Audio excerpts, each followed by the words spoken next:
Schuckenberg Chevrolet's Summer Drive event featuring the Power Price. If it's not the Power Price, it's not the lowest price. New 17 Silverado Double Cab All-Star Edition 4x4. Power Price. $269 per month lease. Only $19.99 down, includes all fees. Power priced 17 Silverado Crew LT 4x4s. $35,290. That's $13,000 off. Power priced 17 Cruise LTs. $16,890. 17 Malibu LTs. $20,390. 18 Equinox LTs. $23,990. Hurry in for best selection. Schuckenberg Chevrolet on the west end of Hickman, Waukee. Here's to everyone who believes in competition and good sportsmanship, who knows it's not about the trophies or the medals, but rather the lessons learned. For those who understand, it's not whether you win or lose, just that you give your best. So go ahead, lace them up, take the field, have fun, and play. For the experience, for the memories, for the love of the game. Shields. This is Iowa. And here, we don't just dream of a better tomorrow, of a smarter way to do business or live, of perseverance and progress. We inspire it in others. We challenge the conventional, reimagine what it means to be better, and then dare ourselves to make it great. This is Iowa. And here, we don't just dream, we make history. Why do I look for the seal? It's about trust. Whether I'm buying a car, hiring a contractor, finding a tax preparer, or an honest mechanic, the Better Business Bureau seal means this business meets high standards. When I see the seal, I know I'll get what I pay for. No more taking chances and no more worries. And I feel good about supporting local businesses. My life is so much easier knowing I can always trust BBB accredited businesses. It pays to look for the seal. See for yourself at bbb.org/Iowa.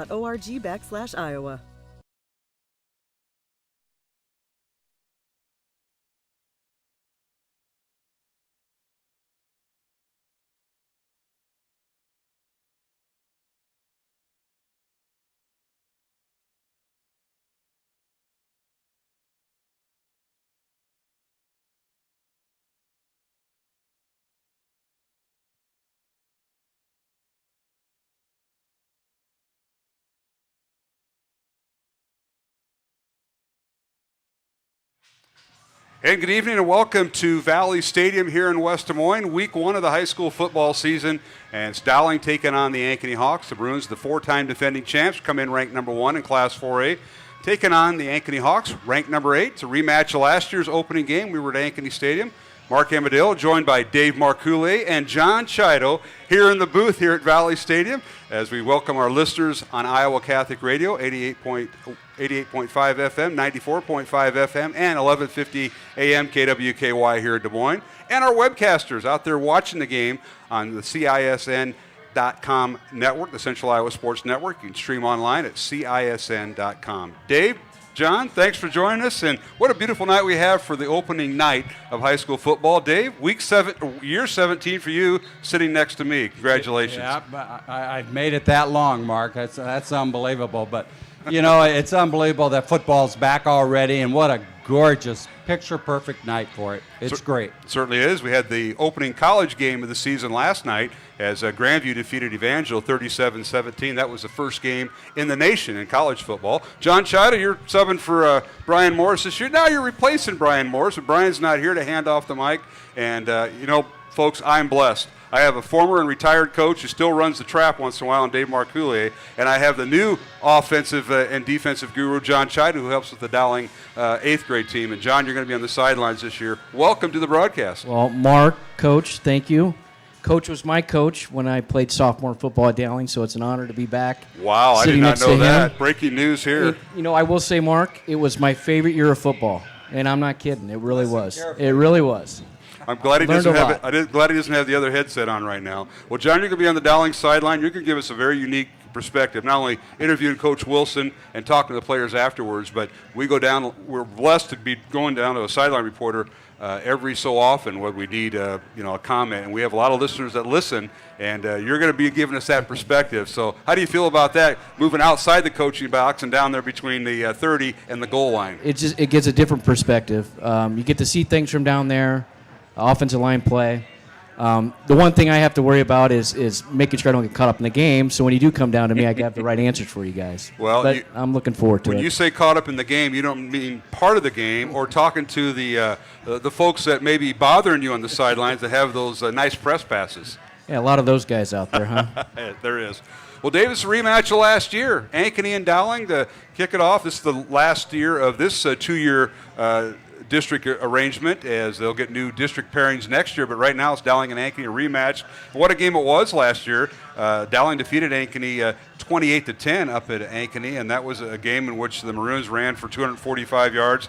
Jacob Zachary, Cole Deskin had a pretty good running game going, and Maroons total 327 yards in the ground.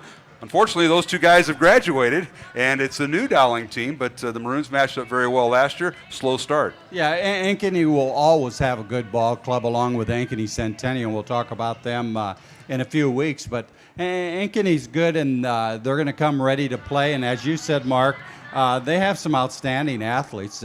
Cody Bauer is the linebacker for the Ankeny, and he is the leading tackler in the entire state of Iowa last year. He had 89 solo tackles by himself. That's unheard of. Ankeny had 287 yards total offense against the Maroons. So John Chido, we're going to see how the Dowling defense holds up. And both sides of the ball for Dowling. We're going to hear this in a moment when we go to our Coach Wilson segment. But Dowling's had a player on each side of the football lost for the season due to injury. And on the defensive side, it was one of their cornerbacks. So the Dowling defense is going to be tested early. And they'll probably end up testing the cornerbacks tonight. Should be an interesting challenge. Well, I think the big question mark for the coaching staff is you always get asked the question, what type of team are you going to have? And on this level, winning 4 state championships in a row, you probably get that a lot more often, and you can't wait to get that first game. And there's a lot of holes to fill with all those graduating seniors. And I think a lot's going to fall on John Wagner as a leadership role and its performance on the field. But I think it's, the next man in mentality, and I'm just excited to see what happens. And Dave, the Dowling offensive line, Ross is out, and he was an all-state performer. He tore his ACL. We're going to talk more about that in the coaches segment. But the offensive line has a couple starters back from last year, but Ross would have been a really nice fit in there, and now the Maroons have to go to their bench. Well, let's be honest. Alex Ross was a huge loss for that Dowling line. Not only his caliber of football, but he's such an outstanding leader, and he earns so much respect from these kids. And the Dowling line will miss him. But these other kids, I've been watching them. They've been stepping up. They're going to start with 4 underclassmen, or 1 senior only. That's Mitch right. Goff is returning at left guard. And then they have 3 juniors and a sophomore. Yep, and you're referring to Zach Ross, who's out for the year. Right. Wrong first name, as a typical teacher and coach would do. Know their last name, but don't know their first name. But Zach's out for the year. And, John, I think you're going to run into him on the sideline. Every once in a while you might see Zach down there because he's been helping the offensive coaches. And I know Coach Williams and Coach Pollack really appreciate that. I tell you, Zach Ross is a remarkable young man. And I feel for him his senior year, tearing his ACL, but he's going to bring that leadership role still because he's that involved. He's that type of kid. He's going to be that leader no matter if he's on the field or off the field. And with a lot of shoes to fill and a lot of new faces that we're going to see tonight, that's very important. And especially you're going to get that kid aspect too, player aspect. That's right. Well, we're going to take a break here on our first segment of the pregame show here on Iowa Catholic Radio and the Central Iowa Sports Network. Mark Amadale along with Dave Marcouli and John Chido. Our next segment we'll hear from the head coach, Tom Wilson, in his 13th year as a Dowling head football coach, 5 state titles, 4-time defending champ. We're going to talk about the Dowling team when we come back in our next segment as the pregame show continues here on Iowa Catholic Radio and the Central Iowa Sports Network. Hi, Ron here, head coach of Westside Auto Pros. When your car's on the injured reserve, you want to get it back in the game as soon as possible. I know that. That's why you need to bring it here to Westside Auto Pros. I have a team of experts that can fix almost every automotive injury, whether it's a fractured joint, a brake, or if your car just got its bell rung, no problem. We can even do a complete physical on your car to make sure it's game ready for the entire season. So bring your car to Westside Auto Pros and we'll get it back in the starting lineup in no time. Hey, you guys are dogging it back here. Let's move it, move it, move it. Moms typically get to make a majority of the healthcare decisions for their family. That can be a lot of pressure, but not for me, because I know the choice is ours. For medical tests like MRIs, X-rays, CAT scans, and of course mammograms, ask your doctor to refer you to Iowa Radiology. They work around our hectic schedules, they're the best at what they do, and they're so great with my family. They truly care, and it shows. Visit iowaradiology.com or call to schedule an appointment. Iowa Radiology, our focus is your good health. Many times at the Lodge of Ashworth, new members come to us from their big, beautiful homes. They find our spacious 2- and 3-bedroom suites to be an ideal fit. We have a limited number of these larger and penthouse-style suites, perfect for the retiring executive style living. We have suites ready for immediate move-in, or we can help you customize. The Lodge of Ashworth is all-inclusive, no surprise additional fees or upcharges. Call us today for a private tour and ask us about our flexible pricing plans.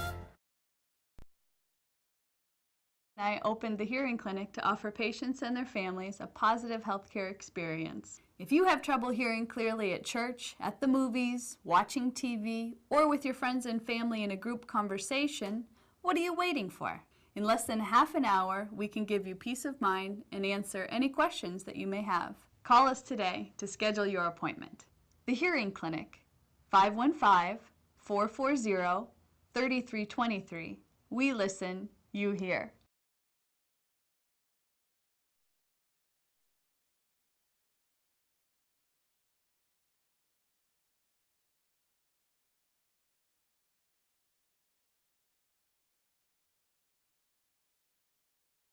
Welcome back to the pregame show here on Iowa Catholic Radio. Mark Amadale, continue my conversation with head coach Tom Wilson of Dowling Catholic. As Dowling takes on Ankeny tonight, opening night of high school football here at Valley Stadium, kickoff right at 7 o'clock. And coach, let's talk about the Dowling defense in this segment. Obviously, you had a lot of kids graduate, but there's some kids that are stepping up, and there'll be some new bodies, and probably the most, I wouldn't say inexperienced, but the defense has been the signature part of Dowling football in the program, especially with you and the other coaches, and certainly the case this year. You've got some inexperience with some experienced guys. Yeah, we do, and I think we're looking to Wagner and Riggs and Bertram and Miller really to anchor things for us. So those are the guys with the most experience, and I think a lot of times, obviously, John Wagner gets a lot of attention, and Riggs is going to be a good college football player for somebody. But Jack Bertram is kind of the straw that stirs the drink, especially in the back end for us, and is kind of the quarterback of our defense. And so he's really, really important as well. So, we feel good about the guys that we do have back that have experience, but it's going to be interesting as we mix in, a John Schmidt, a Jack Keogh. Drake Ruprecht's coming in to take over for Drew Peterson, who we mentioned in the previous segment. So there's a lot of unknowns there, but hopefully we can end up being a real good defense before it's done. And you're right, we've played great defense over the last several years, and we try to do that by design. As if there's a chance if a kid could play both ways, or whether we put him offense or defense, our philosophy is always let's play great defense first, and we'll figure out how to score some points. So that's served us well, and we'll continue to do that as much as we can. Coach, depth, I know that's always a concern, especially early in the season games, and this is no different. Providing depth, not only offensive side, defensive side, especially when you got kids going both ways. You always want to try to rotate them out, and that means somebody else has to step in, someone else that the coaching staff has to count on, so you don't lose a whole lot. And I know that's always an experience, and you guys have done that tremendously here in the last several years of just rotating and developing that depth. Well, we try, and that's how you develop next year's team as well. So, a lot of the guys that you're going to see, like a Tyler Holmes or a Tom Deary, that were in our program a year ago and didn't play a ton, well, now they're going to get their chance. They've earned that right to do that. So it'll be interesting to see how they step up, but we'll do the same thing. You'll see it most on the defensive line. Zach Stacy, who moved in, and some may remember his brother Jacob, who played for us a few years ago. Zach Stacy will be rotating in. Nate Collins maybe rotating in. Max Bay you will see as a starter for us, somebody we're pretty excited about. We think he's come up through the program and played very well for us so far, but now we'll see what he does once things really get going. So Brendan Wechter, another one that is worked very hard throughout the program, and it's his senior year, and now he's got a chance to show what he can do. So excited for him to get going as well.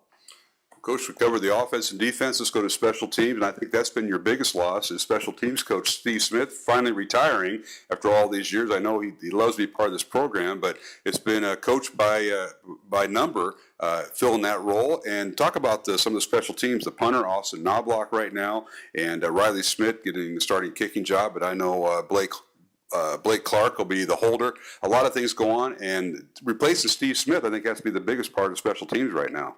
It is. Smitty did a great job here for a long time, and I think as much as anything else, it's just his enthusiasm for the program and Dowling Catholic in general. So we love Smitty. The kids love Smitty.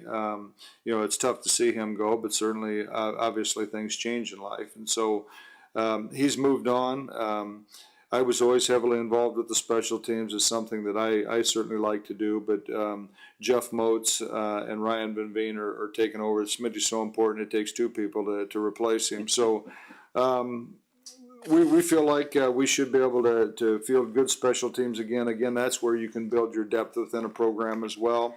As you mentioned, Riley Smith back. He had a back injury a year ago.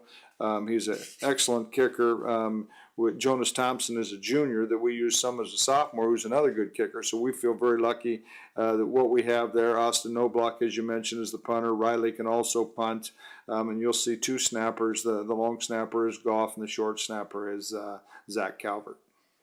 Well, Coach, take on Ankeny tonight, and that should be a great matchup. Always, it was last year up at Ankeny Stadium, and Rick Nelson's first year. This is his second year, and the Hawks bring back some experience. They've got guys in the backfield. Drew Hill, number 11, is one of their outstanding receivers, and their center Tate Beersley is back. But talk a little about what you know about this Ankeny team tonight. Well, I do know they're going to be well coached. I think Nelly is an excellent coach. He spent an awful lot of years at UNI as the offensive line coach, and was coached by Don Arusha, who I've talked in years past was certainly a tremendous mentor of mine. So, the lines of coaching cross there, and so I've known Nelly. I think he does a tremendous job, and they're going to be very well coached. I think you mentioned Hill. Max Griffin, who played a lot of defense a year ago and is going to be their quarterback. You mentioned their center, who we expect to possibly move to tackle. Don't know, but I think they're going to be big up front. A.J. Jackson, I know, is somebody that is a college prospect as well. So they've got some talent, and we know that they'll put them in position to be successful. So it should be an interesting matchup. I'm as interested as anybody else to see how we respond. I'm not sure what we have yet, but we'll play that first game, and then we'll figure out where we have to go from there.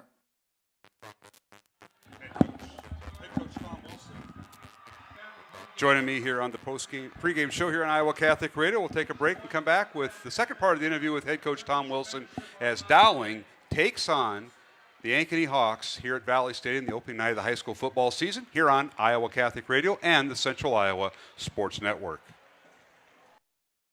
When people visit the Lodge of Ashworth, they fall in love with our grounds. They're impressed with our dining room, but it is our spacious 2- and 3-bedroom suites that attract the most attention. With bay windows, full kitchens, large walk-in closets, and modern appliances, the Lodge feels like home. We have suites move-in ready, or we will help you customize. Create a home office, media room, or bedroom for visiting friends or family. Call us today for a private tour and ask about our flexible pricing plans. Every month or so, there's another story in the media about when and how often we need to get our mammograms. Kind of confusing. When this happens, I like to consult with experts. So I called Iowa Radiology. They recommend women get an annual mammogram starting at age 40. They know that it's the best way to detect cancers early and save lives. And that's good enough for me. Visit iowaradiology.com or call to schedule your mammogram. Iowa Radiology, our focus is your good health.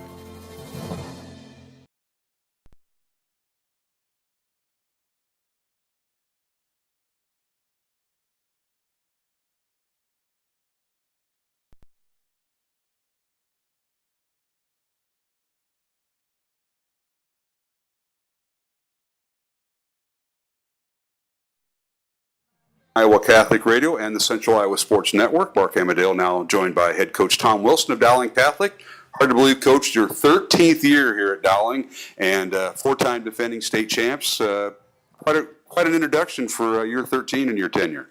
Well, it's crazy to think that it is year 13. It's flown by awfully fast, but you just kind of keep going year by year and see what happens. So certainly looking forward to this group and see what we can come up with. Well, a lot of kids graduated off last year's state title team, and that's typical high school. You just reload and rebuild, and that's certainly the case. You got a few starters back on offense and a few on defense, but it's been injuries that have been kind of taken over here, and we haven't even snapped the ball live. We will tonight here in week one, but it's been the injury bug that's gotten Dowling. It has. It's been really, really hard. Obviously, it has been well documented with Zach Ross, and he's had surgery and is on the way to recovery. And today, Drew Peterson had surgery on his knee as he got hurt on Wednesday night in practice. So it hurts quite a bit. We've got a couple others that are playing and they're less than 100%, but that's part of the game, unfortunately, and we have to find a way to overcome. Well, Coach, tonight let's talk about your offense as we preview Ankeny Dowling tonight here on Iowa Catholic Radio. And your offensive line, big. I know the one concern is always depth. You got a new quarterback, new backfield for the most part, and some new receivers. But John Wagner, we're going to see him on both sides of the ball. He's a young man that's gotten a lot of press. Hasn't decided where he's going to go to college, more likely on the defensive end, but he's going to start on offense for you tonight. Well, it is, and on that offensive line, we got one senior in Zach Ross's absence. So it's going to be fairly inexperienced right now. We're not going to see them at their best yet because there's no substitute for that experience. You mentioned Wagner playing both ways. We will get him subbed in and out and try to use some different personnel packages to do that. But excited about our skill kids. Murray in the backfield with Matt Moore, we think can be a nice punch, and then factor John Schmidt in there, and we can use him in spots. And so we feel very good about the backfield. Blake Clark will be the starting quarterback. We feel like we have three good quarterbacks, and Blake is the starter in week one, and we certainly feel good about him. And then I think a group that we're really excited about is our wide receivers. Sam Ngoli coming back, and he played, a lot for us a year ago, but I think he's going to be more of a pass catcher this year than last. Marcus Miller, Jack Keogh, Anthony Coppola has probably improved as much as anybody within our program, and we think he can do some very good things. And Charlie Johnson, you'll see, Zach Roaring, and so there's some kids that we feel like have some skill that can do some pretty good things, but as you know, and it starts up front, and if we can get some things done there, then hopefully we can spread the field around a little bit. Well, Coach, one young man you mentioned, and we'll talk about the quarterback position, but Marcus Miller, he was on the defensive side last year, and he probably play a little bit there this year, play a two-way starter, but he's coming over the offense. He has that speed, and you always have that breakaway speed type of back, and he's one of those kids that's in the rotation. He is, and we'll use him in spots, as we mentioned. Colin Cook was another one I didn't mention that you could see, who is a junior, but Keogh and defensive roles for us. So you're going to see them in spots maybe similar to a Kerner a year ago where, we picked and chose when we were going to put him in the ball game. So that could be similar in that regard in their roles.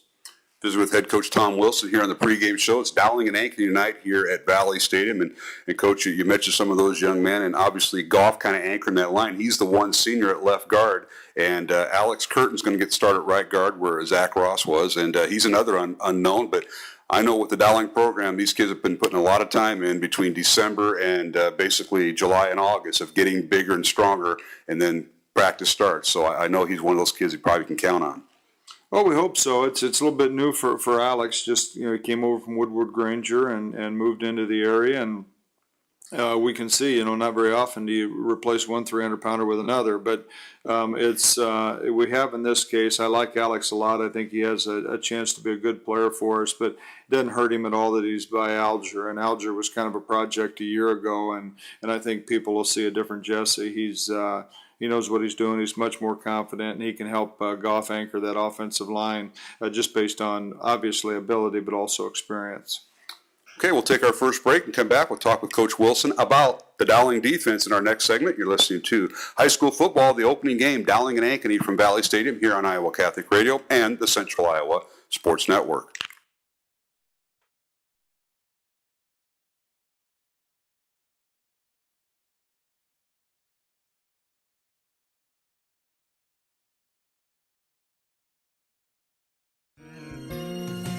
Work, play, and everything in between. Stay cool with Carhartt from G&L Clothing. High-performance jackets, tees, and shorts. Whatever you do, you'll be more comfortable in Carhartt. Find it all at the Carhartt store inside G&L Clothing. G&L Clothing. Your size, your style, we got it all.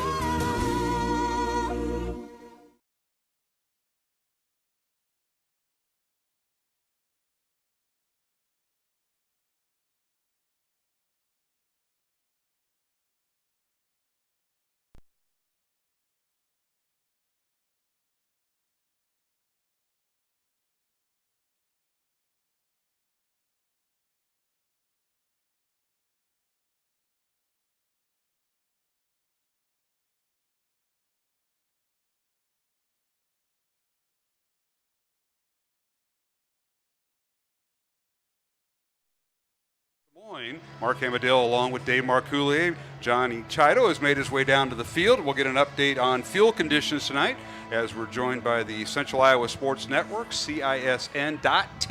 Want to make sure we get that right website, CISN.TV. Dave, I think I gave you the wrong website earlier today. I hope it worked. Oh, great, and it's for my 91-year-old father. If somebody would go over to the facility that Dave and I will be sharing probably in a few years and help Mr. Marcoullier out. But hey, what a beautiful night we have. We had some rain earlier this morning, but it's a little probably warm for high school football, but we got a beautiful night, and these two teams are ready. They're tired of hitting each other in practice. Dave, you know how that goes, and they're ready for some football. Oh, absolutely. The excitement is here, and these guys have been preparing since January of last year. I mean, the season doesn't start just tonight. They've been working hard in the weight room and studying, and clear back in July with the 7-on-7 camps and out on the field. And it's amazing the amount of time that these kids put in, and it's all working towards tonight, Mark. And tonight, the nerves will be flying. But these kids will have an opportunity to step on the field and see what they can do. And the coaches, as much as the kids, are dying to see. Absolutely. And let's try to go down. Hopefully John Chido is down there with his mic. I'm looking for him right now. But Johnny, can you hear us? I can hear you, Mark. Hey, you're sounding good. And give us a feel for the conditions. We're up here in the press box, very warm, and you're down on the sideline. What's it going to be like for the kids tonight playing? Oh, you couldn't ask for better conditions. It's got a nice little breeze coming out of the south. It's not real hot, not real humid, so I don't think you'll see a lot of problems with kids cramping up, that sort of thing. All right, well, the team's about ready to take the field, and we've got to continue with our pregame show here on Iowa Catholic Radio. As coming up, we're going to have a word from the brand new president of Dowling Catholic High School, Dr. Dan Ryan. Dave, I'm not sure if you've met Dr. Ryan. He will be our halftime guest tonight here at halftime here at the stadium, and I hope he knows who you are. You know what? I have not met Dr. Ryan yet, and I've heard many outstanding things about him, and I'm looking very much forward to meeting him, Mark. All right. Well, right now we're going to have a word from Dr. Dan Ryan, the president of Dowling Catholic. Also going to have a pregame prayer with Father Zach Kotsky, and, of course, the kickoff. All coming up here on Iowa Catholic Radio. Week 1, Ankeny and Dowling. Valley Stadium, we're kicking off here in about 5 minutes, so stay tuned here on Iowa Catholic Radio.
Welcome to Valley Stadium as Dowling hosting the Ankeny Hawks as we kick off the 2017 portion of the high school football season, week 1, Dowling and Ankeny. My name is Mark Amadale. Glad to be a part of this broadcast for another year here on Iowa Catholic Radio. Dave Marcoullier in his 17th year, if I'm not mistaken. Am I correct, Dr.? It's not Doctor yet, is it? I believe it is, Mark. It is Dave. Is it 17? I believe. 17 or 18, one of the two. John Chido on the Dowling sideline tonight, and he may run into Brian Morris. I was told Brian will be here, but Brian can't commit to all the games because he's got daughters that are all over the country, and he and his wife kind of take a trip every weekend, except this weekend. He said he'd be by, so he thought it'd be fair to step back, but he'll be an emergency sub once in a while, Dave. Well, Mark, he called me today and left a voicemail. I saw it was him and didn't answer it. Of course you did. And he left a message saying he's going to be sneaking around the stadium blaming everything on us.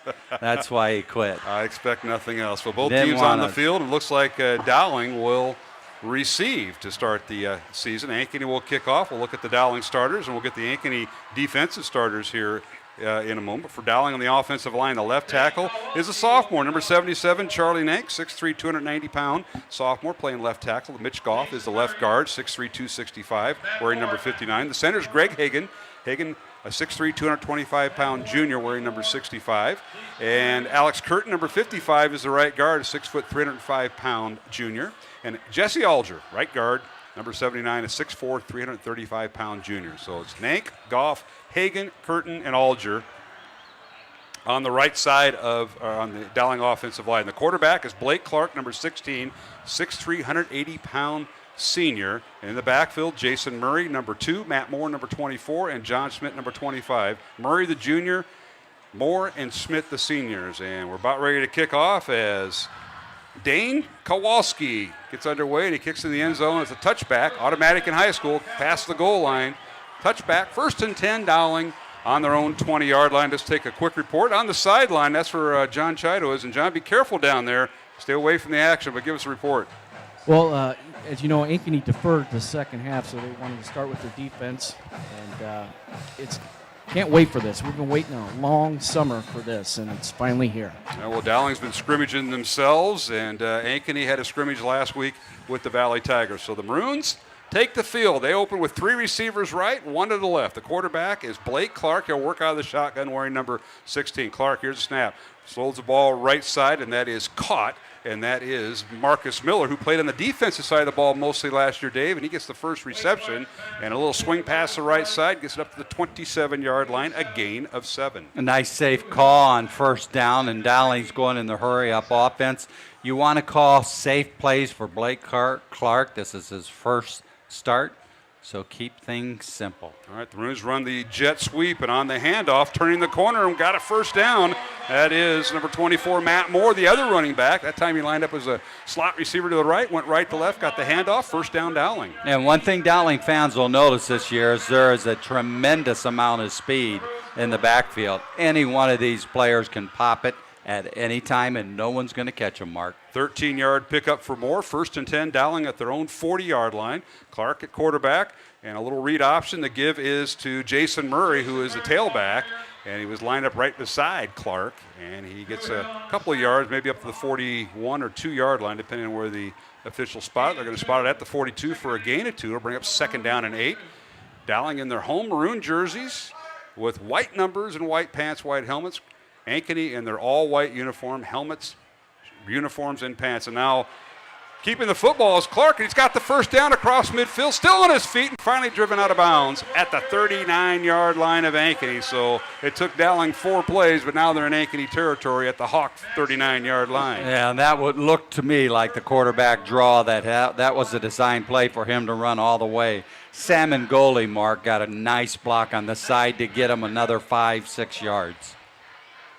19-yard run for Clark, first down Dowling. The Maroons go with 2 tight ends, 1 receiver on each side of the formation, no score.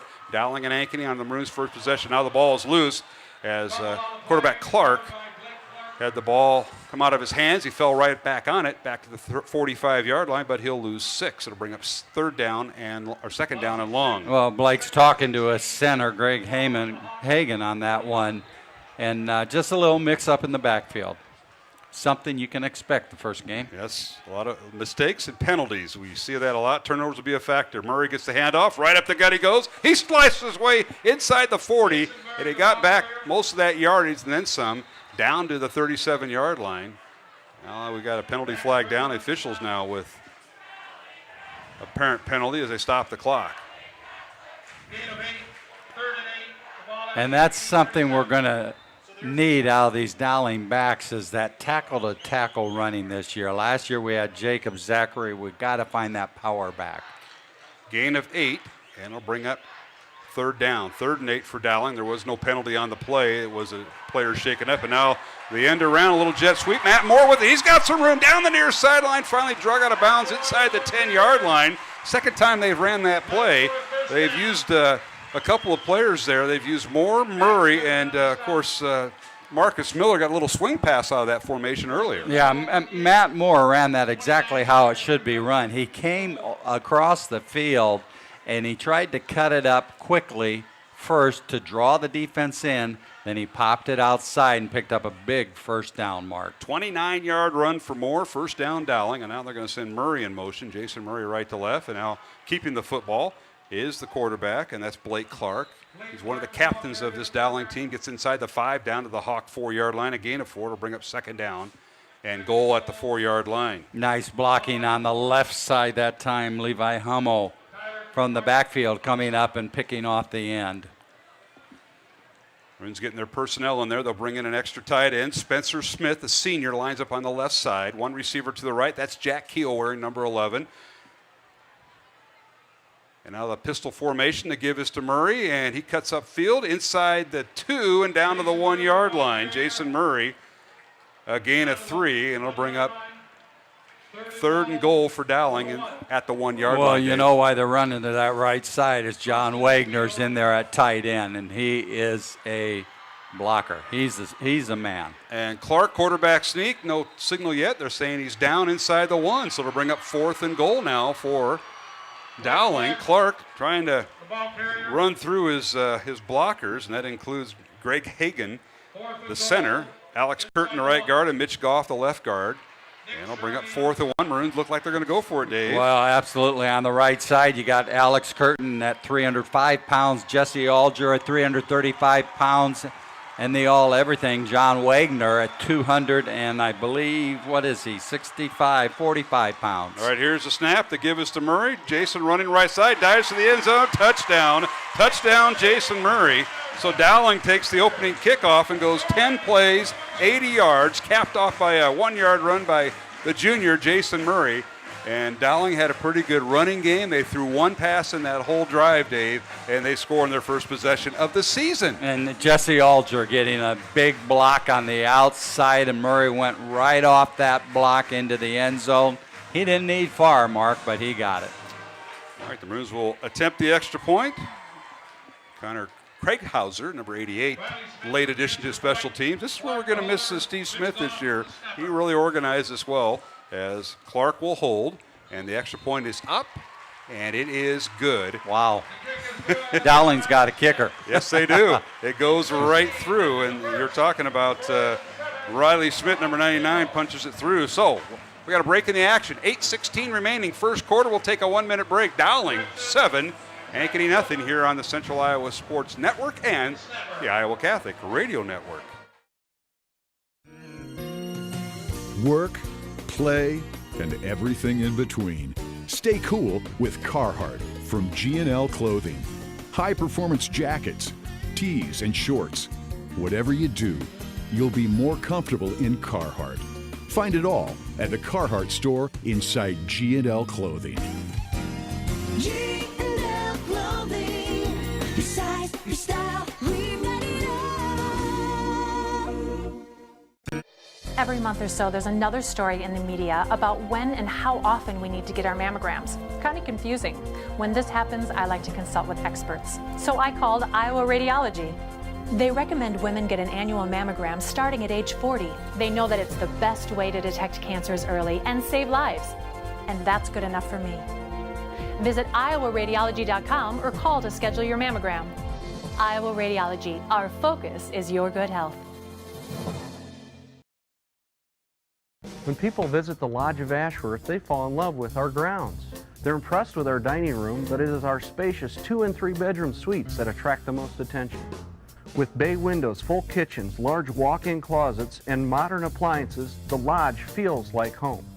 We have suites move-in ready, or we will help you customize. Create a home office, media room, or bedroom for visiting friends or family.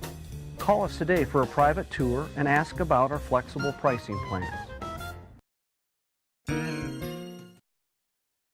Murray's touchdown, and now Ankeny run a little read option, handoff right up the middle, up to the 20-yard line goes the ball carrier, and we'll set the Ankeny offense here to start this first possession for the Hawk offense. Quarterback is Max Griffith. He wears number 7, a 6-foot junior. Tailback is Gavin Smith, number 10, a 5'10 senior.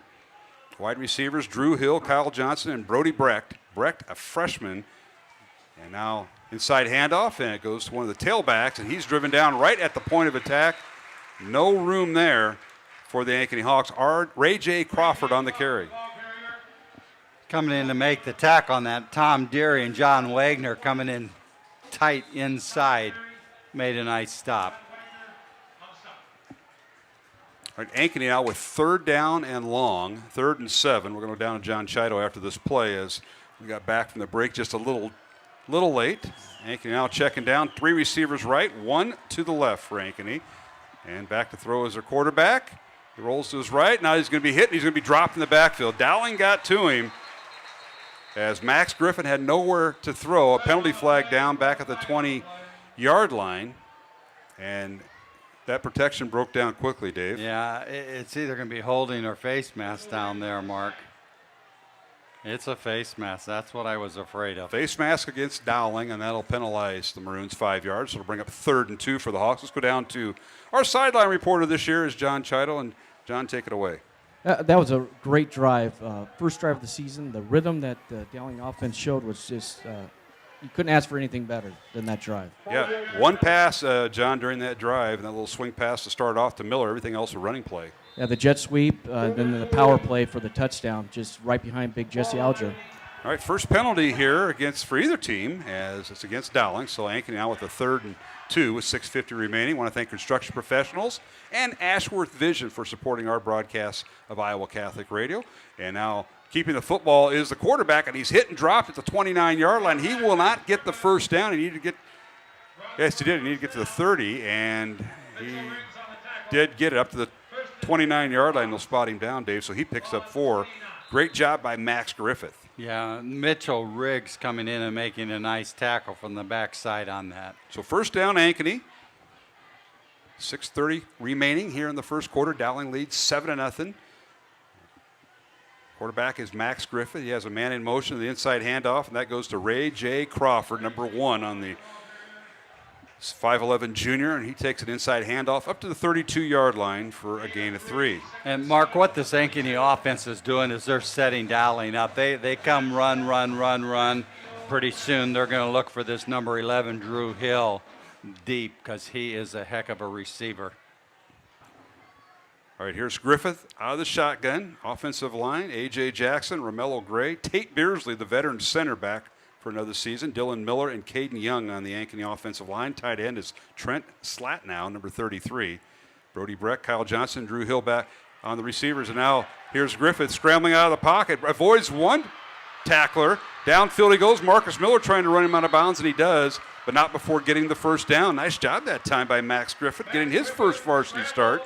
6-foot junior scrambled out of pressure and all the way up to the Hawk 44-yard line, a gain of 12. Well, nice rush by the Dowling front line, but the quarterback was able to break free and pick up a first down on a very nice run. He's got some speed, Mark. Yes, he does.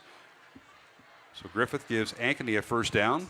5.5 minutes remaining first quarter. Mark Amadale, Dave Marculia here on Iowa Catholic Radio. John Chido on the Dowling sideline. Back to throw Griffith. Fires the ball downfield looking for his man. And the pass is caught inside the 30-yard line. Outstanding catch by the wide receiver, Kyle Johnson, the 6'1 senior. Hauls it in for the Hawks, and they got a first down in Dowling territory at the Maroon 27-yard line. And that's exactly what they do. They lull you to sleep with all these runs, and pretty soon they're going to pop one 20, 30 yards down the field, right down the middle, Mark. 29-yard reception, first down Ankeny. They'll go with two receivers left, one to the right. Hawks with the wind at their back, right to left. Quarterback will keep it. Max Griffith, little read option. Gets outside the 20, and he's finally run out of bounds right about the 17-yard line. Bruins knock him out of bounds there. And Jack Bertram. Bertram on the stop from his safety position. Jack did a nice job coming up to force him out of bounds. Brings up second and very, very short, Mark. Second and 1. The ball spotted at the 18-yard line, so a 9-yard run for quarterback Max Griffin. Offset eye, he's got a man in motion, and the inside handoff, and this guy might go. He's got one man to beat, and that's Ray J. Crawford. Touchdown Ankeny, right up the gut, and that's some nice misdirection. And I'll tell you what, the offensive line for Ankeny, pretty good job. A.J. Jackson, Romello Gray, the center Beardsley, Dylan Miller and Caden Young opened up a nice hole in that inside handoff, and they had a man in motion to keep a Dowling safety occupied. Yeah, they really did, and the ball carrier just took off, and he is very strong. Riggs had him with one hand, but was unable to hold on, and Ankeny ended up scoring, Mark. All right, Dane Kowalski will be in for the extra point. The holder is Drew Hill, one of those receivers we talked about. Ball is down, and the extra point is up. And it is no good, off to the right. So Dowling now remains in the lead, 7-6 over Ankeny. 5:02 remaining here in the first quarter from Valley Stadium. We'll take a 1-minute break and be back. And you're listening to Dowling Catholic Football on the Iowa Catholic Radio Network and the Central Iowa Sports Network. Hi, Ron here, head coach of Westside Auto Pros. When your car's on the injured reserve, you want to get it back in the game as soon as possible. I know that. That's why you need to bring it here to Westside Auto Pros. I have a team of experts that can fix almost every automotive injury, whether it's a fractured joint, a brake, or if your car just got its bell rung, no problem. We can even do a complete physical on your car to make sure it's game ready for the entire season. So bring your car to Westside Auto Pros and we'll get it back in the starting lineup in no time. Hey, you guys are dogging it back here. Let's move it, move it, move it. Moms typically get to make a majority of the healthcare decisions for their family. That can be a lot of pressure, but not for me, because I know the choice is ours. For medical tests like MRIs, X-rays, CAT scans, and of course mammograms, ask your doctor to refer you to Iowa Radiology. They work around our hectic schedules. They're the best at what they do, and they're so great with my family. They truly care, and it shows. Visit iowaradiology.com or call to schedule an appointment. Iowa Radiology. Our focus is your good health.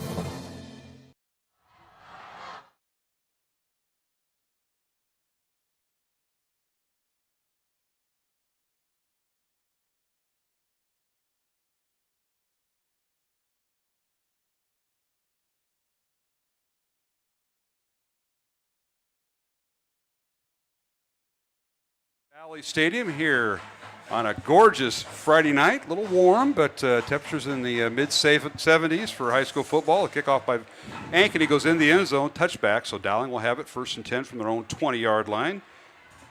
As Dowling leads at 7-6 on the missed extra point by the Hawks. They go 10 plays and 80 yards on their first offensive possession. Here's Dowling with the ball. Clark, the handoff, the give. Turning the corner, and that is Jason Murray. He tries to scamper outside, and he gets up near the 24-yard line for a gain of 4. Let's go down to the Dowling sideline, as where John Chido is tonight. John, take it away. Well, could you imagine a 5-yard penalty? Face mask turned into a nice drive for Ankeny. Yeah, it sure did. 9 plays, 80 yards officially on that Ankeny drive, and was kept alive by the face mask penalty on 3rd and long. Back to throw is Clark. He fires it out, and the pass is caught. Sam Mangoli with this first reception, wearing number 8. Last year he was 84, and Sam's got a new number this year, and he gets the first down for Dowling. A nice quick slant that time, Dave, up to the 36-yard line. And very nice pass by Blake Clark. He looked very comfortable, very relaxed. Nice form in the pocket. So Murray gets 4 yards. Clark passes for a first down. Back to throws. Blake fires the ball downfield. And Mangoli all the way open. Touchdown. Sam Mangoli got behind the defender, Dave. And that defender for Ankeny was Drew Hill. And he goes for 64 yards and a Dowling touchdown as the Maroons air it out there. And, Mark, that's the first call for Sam Mangoli of many this year, because he's an outstanding receiver. He's got speed, and he can leap. He's a basketball player. That always helps in this sport when you're a wide receiver. No question about it. So Dowling now leading 13-6, pending the extra point by the kicker that can really drill it, Riley Schmidt. Again, a great pass by Blake Clark. He just sat in the pocket very comfortably and threw a nice ball to Sam. The extra point is good by Schmidt, and Dowling leads at 14-6, 4:13 remaining. In a very fast-paced game here at Valley Stadium in Week 1, Dowling 14, Ankeny 6. Back in 1 minute here on the Iowa Catholic Radio Network and the Central Iowa Sports Network.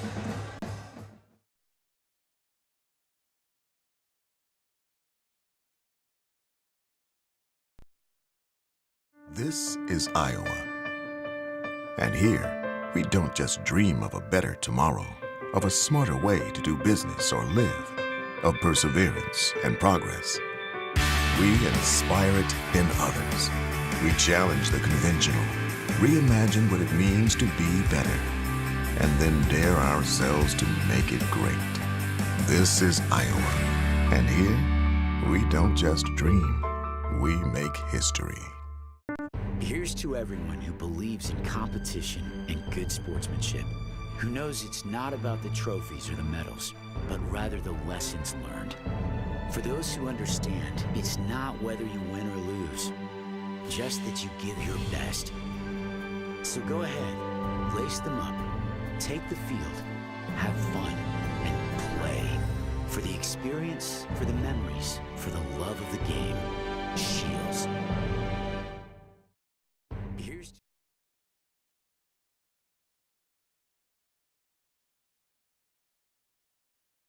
Here at Valley Stadium on the kickoff, Drew Hill returns it for Ankeny. He gets it up to the 21-yard line where the Hawk offense will start, 1st and 10 from their own 21 as Dowling leads it by the score of 14-6. Missed extra point there for Ankeny as Dowling going 3 plays, 80 yards, capped off by Blake Clark's touchdown pass to wide receiver Sam Angoli for 64 yards. And the Maroons lead at 14-6. All right, here is Ankeny trying to answer back, and an inside handoff and running with the football, and that's the guy they've relied on, this who scored the earlier touchdown, Ray J. Crawford, right up the gut, and they're getting some nice offensive line play there, Dave Marcoulier. They really are. Ray J. is a junior, 5'11", 195, and he is really put together. He does an excellent job of waiting to allow the blocks to develop.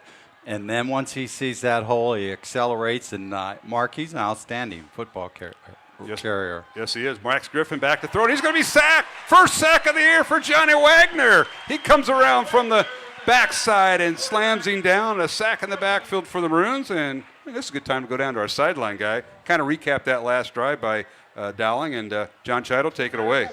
Well, you know, Dowling did a good job of running the football to set up that pass play to Sam Angoli and had the free safety sneaking in, looking in the backfield, and Angoli made a nice move on that skinny post. And he certainly did. Griffith lost 5 on that last play, so it's 3rd and 7 for Ankeny on the sack by Johnny Wags.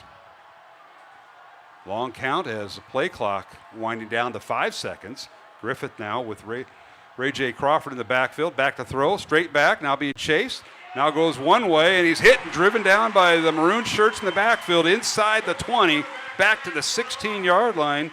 Dave Marcoulier, he just lost about 8 more yards, and it'll bring up 4th down and the punting unit in for Ankeny. Yeah, Riggs in on the tackle along with, Kriegenhauser was in there also. Mark, I think he was trying to set up a screen pass, but Dowling was in the backfield so quick he didn't even have time to look for his receiver on that. Nice job by Dowling defense. All right, we're going to see the Dowling punt return unit for the first time tonight. And back deep for the Maroons is Marcus Miller.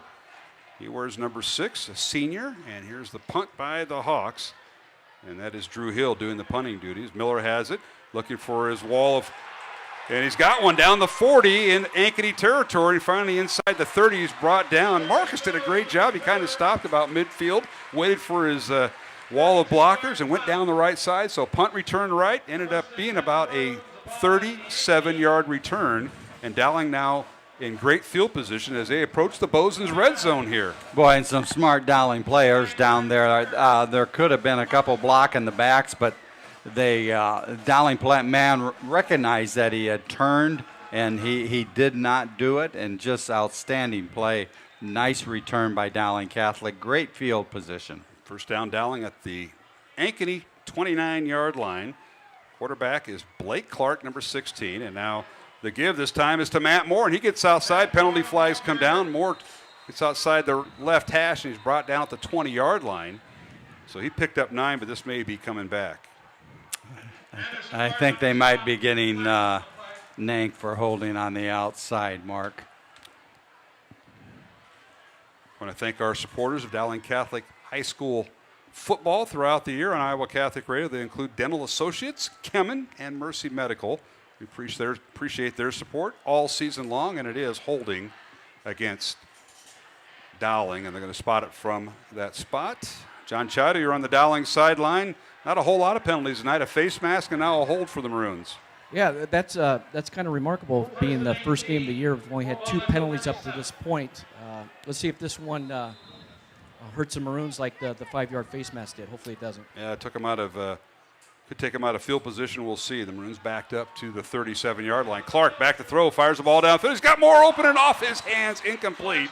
Blake Clark did a great job, Dave Marcouli, of lofting the ball over the cornerback for Ankeny, and that was Max Griffith. Yes, the quarterback also playing corner or safety there, and he did a nice job of getting it over, but Moore went off his fingertips, incomplete. Well, I tell you, this Blake Clark really looks good for his first game. He just looks so calm and relaxed in the pocket, really doing a nice job. All right, Dowling goes back to the ground game. Nice move. Here's the handoff to Matt Moore, and he's hit and dropped at the 31-yard line, so he'll pick up 6 yards as Dowling goes right over center, following Hagan and the guards Goff and Girton. And then Mac made a quick step to go around the middle linebacker and pick up a few more yards. So great run by Matt. So Moore picks up 6 yards, and now for Dowling it's 3rd down. 3rd and 12, and Maroons kind of got taken out of field position with that holding call. Back to throw is Clark. Wants to look to a goal again, and he threw it out of bounds, incomplete. The ball sailed on him, and Sam was running a go route down the near sideline as he had corner and safety help there, so they were aware of where Mr. number 8, Sam Ngoli, was running. Yeah, he had double coverage there. I think Blake forced one a little bit. It didn't look like he was reading options there. It looked like Sam was the man and fell incomplete. Like the Maroons are going to bring in a different unit here, as now they have Jason Murray in. They're going to bring in Johnny Wagner, number 94, the tight end, who's also the defensive end. They're splitting him out. How would you like to be a cornerback guarding him? No thanks. We might see the pooch punt here. Here's Clark back to throw. Blake has time, rolls to his right. No, he's going to run for it. Now stops, penalty flag down in the backfield, and they're going to get Dowling for holding. That's Jesse Alger who might be whistled for that, as Clark goes out of bounds right at the line of scrimmage, which was the 32-yard line, and Ankeny will be just fine with that, I think. Holding on Dowling, they'll decline it, and they do. So the Hawks will have it as they take over on down, so I believe. No, I think you're right. I think it was Alger. That was 4th and 12. That should be flipping the field here. Our referee is. Yep, now they're going to switch it out. All right. We want to thank our good friends at Two Rivers Glass and Door for supporting Iowa Catholic Radio's broadcasts, along with Catholic Tuition Organization and R&R Realty. Let's go down to the Dowling sideline. That's where John Chido is at tonight. And Johnny, take it away. The Maroons, as you mentioned, a penalty took them out of field position and kind of stuffed that offensive series. Yes, it did, Mark and Dave. And, you know, Dowling was going for it on 4th down there. They're trying to set up a screen pass to Jason Murray, and he just couldn't break free. And then they got caught with that holding penalty. So that stymies another Dowling drive. And Ankeny now will take over with 41 seconds remaining here in the first quarter. Dowling 14, Ankeny 6 here on Iowa Catholic Radio. And on 1st down, they hand it off to the Ray J. Crawford, the tailback. He and Gavin Smith were supposed to share duties in the backfield, and Smith was listed starter, but Crawford has been carrying the ball a lot tonight in this first quarter. Gains a couple yards there up to the Hawk 38. And carrying it well, Mark. Mitchell Riggs made a nice tackle on that play to hold him to just a couple of yards. We'll give Crawford 3 on the carry. Hawks with a man in motion, and now this time Max Griffin hands off on an inside handoff and stuffed right there at the line of scrimmage is Ray J. Crawford. He ran into a couple of maroon shirts. Jack Keel coming in and making the tackle from his linebacker position. And the end of the first quarter is here, so we'll take a timeout. As Dowling leads it 14-6 over Ankeny at the end of one quarter of play. Back to the second quarter here at Valley Stadium after this 1-minute break on Iowa Catholic Radio and the Central Iowa Sports Network. I opened the hearing clinic to offer patients and their families a positive healthcare experience. If you have trouble hearing clearly at church, at the movies, watching TV, or with your friends and family in a group conversation, what are you waiting for? In less than half an hour, we can give you peace of mind and answer any questions that you may have. Call us today to schedule your appointment. The Hearing Clinic, 515-440-3323. We listen, you hear. Why do I look for the seal? It's about trust. Whether I'm buying a car, hiring a contractor, finding a tax preparer, or an honest mechanic, the Better Business Bureau seal means this business meets high standards. When I see the seal, I know I'll get what I pay for. No more taking chances and no more worries. And I feel good about supporting local businesses. My life is so much easier knowing I can always trust BBB accredited businesses. It pays to look for the seal. See for yourself at bbb.org/Iowa.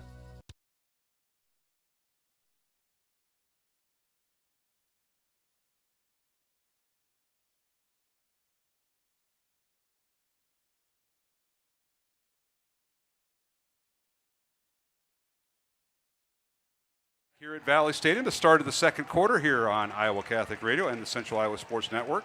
Back to throw is Max Griffith, the Ankeny quarterback, and he scrambles away, gets up to the 40-yard line, so a gain of 2 from his own 38. And I'll tell you what, Dowling defense, after giving up that opening drive, that 9-play, 80-yard drive, they've really stiffened and forcing Ankeny here, Dave, into a fourth and about 7 for the Hawks. And, excuse me, Wagner and Keel really coming in and putting a shot on Ankeny's quarterback, bringing up a fourth down situation.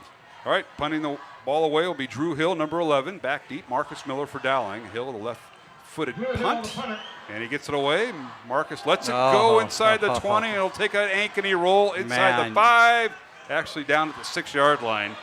So one of those decisions that you don't practice a whole lot. But you can't let that happen. So Dowling will start it 1st and 10 from their own 7-yard line as we have 11:13 remaining here in the second quarter. Dowling 14, Ankeny 6. Let's go down to the Dowling sideline. That's where John Chido, one of the 8th grade coaches this year for the Maroons, is at. John, take it away. Yeah, talk about flipping field position. That's stuck them deep in their own territory, so see if we can put together a long, nice drive. Nice punt that time by Ankeny.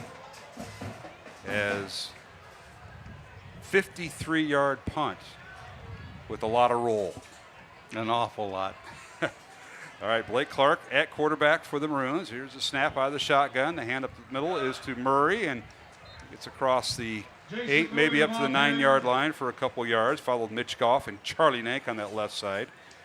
Yeah, watching the linemen here, and this will come as the season develops. They just got to lock onto the blocks. They're releasing them a little bit too soon and allowing the linebacker especially to slip off and make the tackle for not much of a gain.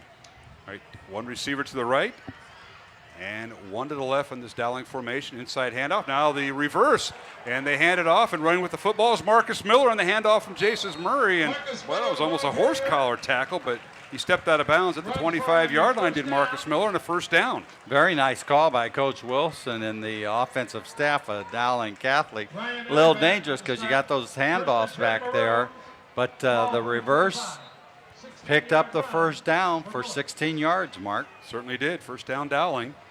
Maroons lead it 14-6 over Ankeny. Second quarter. Now here is the read option, and the Clark will keep it. He had it in the belly of his tailback, and Blake gets across the 30. He's finally driven down at the 32-yard line, and he picked up 7 yards. And I want to give a shout-out to some members of his family down in Indianola. It's real simple to remember.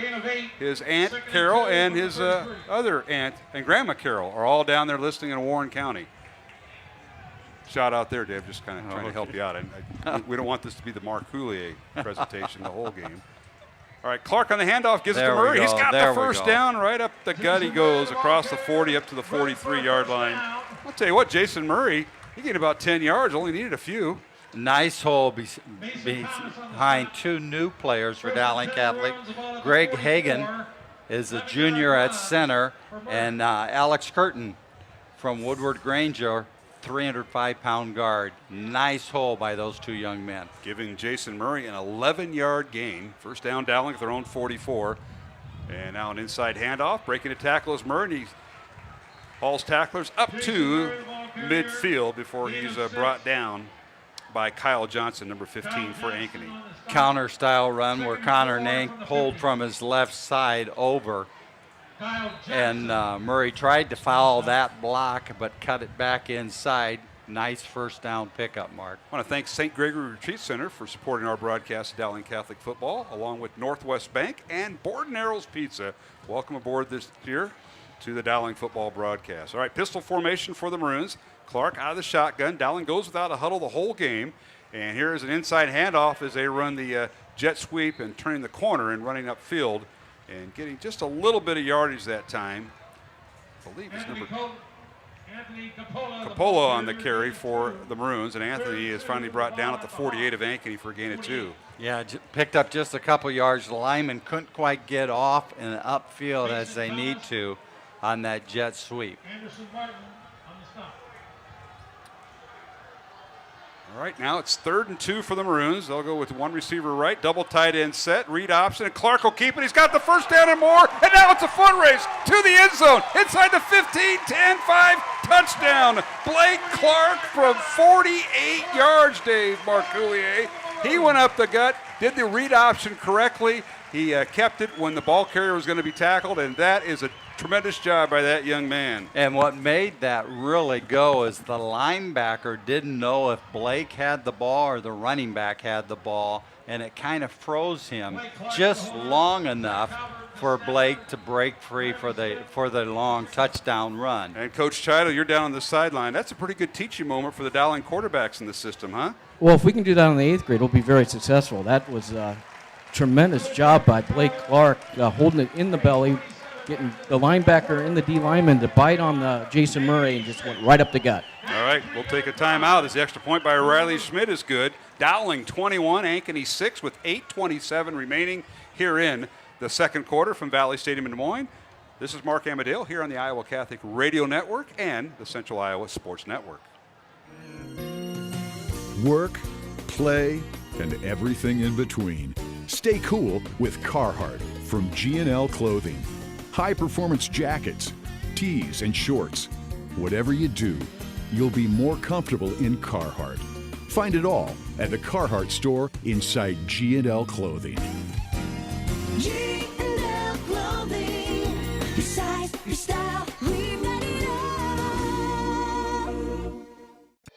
Moms typically get to make a majority of the healthcare decisions for their family. That can be a lot of pressure, but not for me, because I know the choice is ours. For medical tests like MRIs, x-rays, CAT scans, and of course mammograms, ask your doctor to refer you to Iowa Radiology.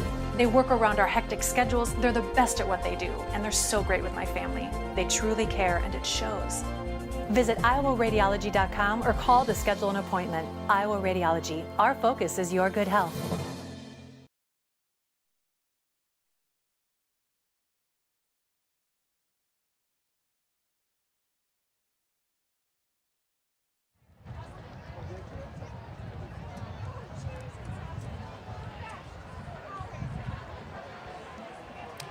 And welcome back to Valley Stadium here in West Des Moines. Dowling now putting up another scoring drive. This time, 7 plays and 93 yards as Dowling was backed up to their own end zone to start. And Blake Clark runs it in from 48 yards, the Dowling quarterback, and the Maroons lead it 21-6. Maroons kick off, and Schmidt kicks it out of bounds. So here's Ankeny, 1st and 10, Dave, on their own 20-yard line. You know, usually first games, the defense is ahead of the offense, and I don't see it that way tonight so far, Mark. There's some points on the board. They certainly are. Ankeny offense with 2 tight ends in the ball game. Quarterback is Max Griffith. He remains in there. Little jet sweep out of the Hawks. And carrying the football is Drew Fumble. Hill. And a loose Dowling's football. got it. And they do, and that's Marcus Miller recovering the fumble for the Maroons. Number 6, how about that? Plays on offense and plays on defense, and Dowling now forces a turnover here, and I don't know if that's the first one tonight, but Marcus Miller, man on the spot. And it was hard to see, but I think Jack Keel is the one who put the shot on the Ankeny ball carrier running the jet sweep. Well, let's go down to John Chido. Johnny, did you have a good view of that? Yes, you are correct, Dave. It was Jack Keel and Drake Ruprecht, both nice hit and a great recovery. Good field position to start this next drive for Dowling. All right, the Maroons have it. Thank you, John, from the Dowling sideline. They're just outside the Bozeman red zone here. And now stoppage of play, and now the officials are going to get, and we've got a timeout called on the field.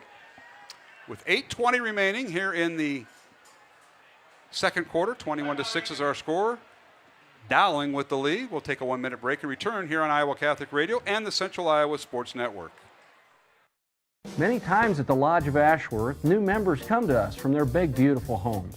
They find our spacious 2- and 3-bedroom suites to be an ideal fit. We have a limited number of these larger and penthouse-style suites, perfect for the retiring executive style living. We have suites ready for immediate move-in, or we can help you customize. The Lodge of Ashworth is all-inclusive, no surprise additional fees or upcharges. Call us today for a private tour and ask us about our flexible pricing plans. This is Iowa. And here, we don't just dream of a better tomorrow, of a smarter way to do business or live, of perseverance and progress. We inspire it in others. We challenge the conventional, reimagine what it means to be better, and then dare ourselves to make it great. This is Iowa. And here, we don't just dream, we make history.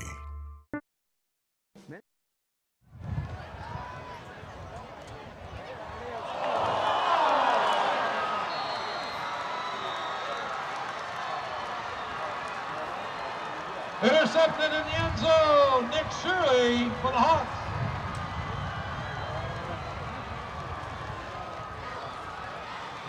First and 10, Ankeny from the 20.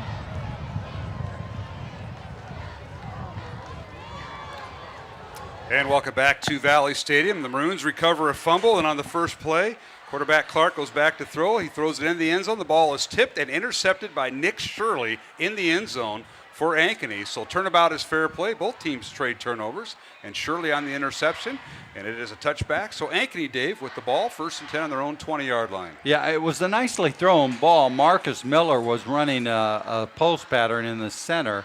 Just could only get one hand on it, but not a badly thrown ball.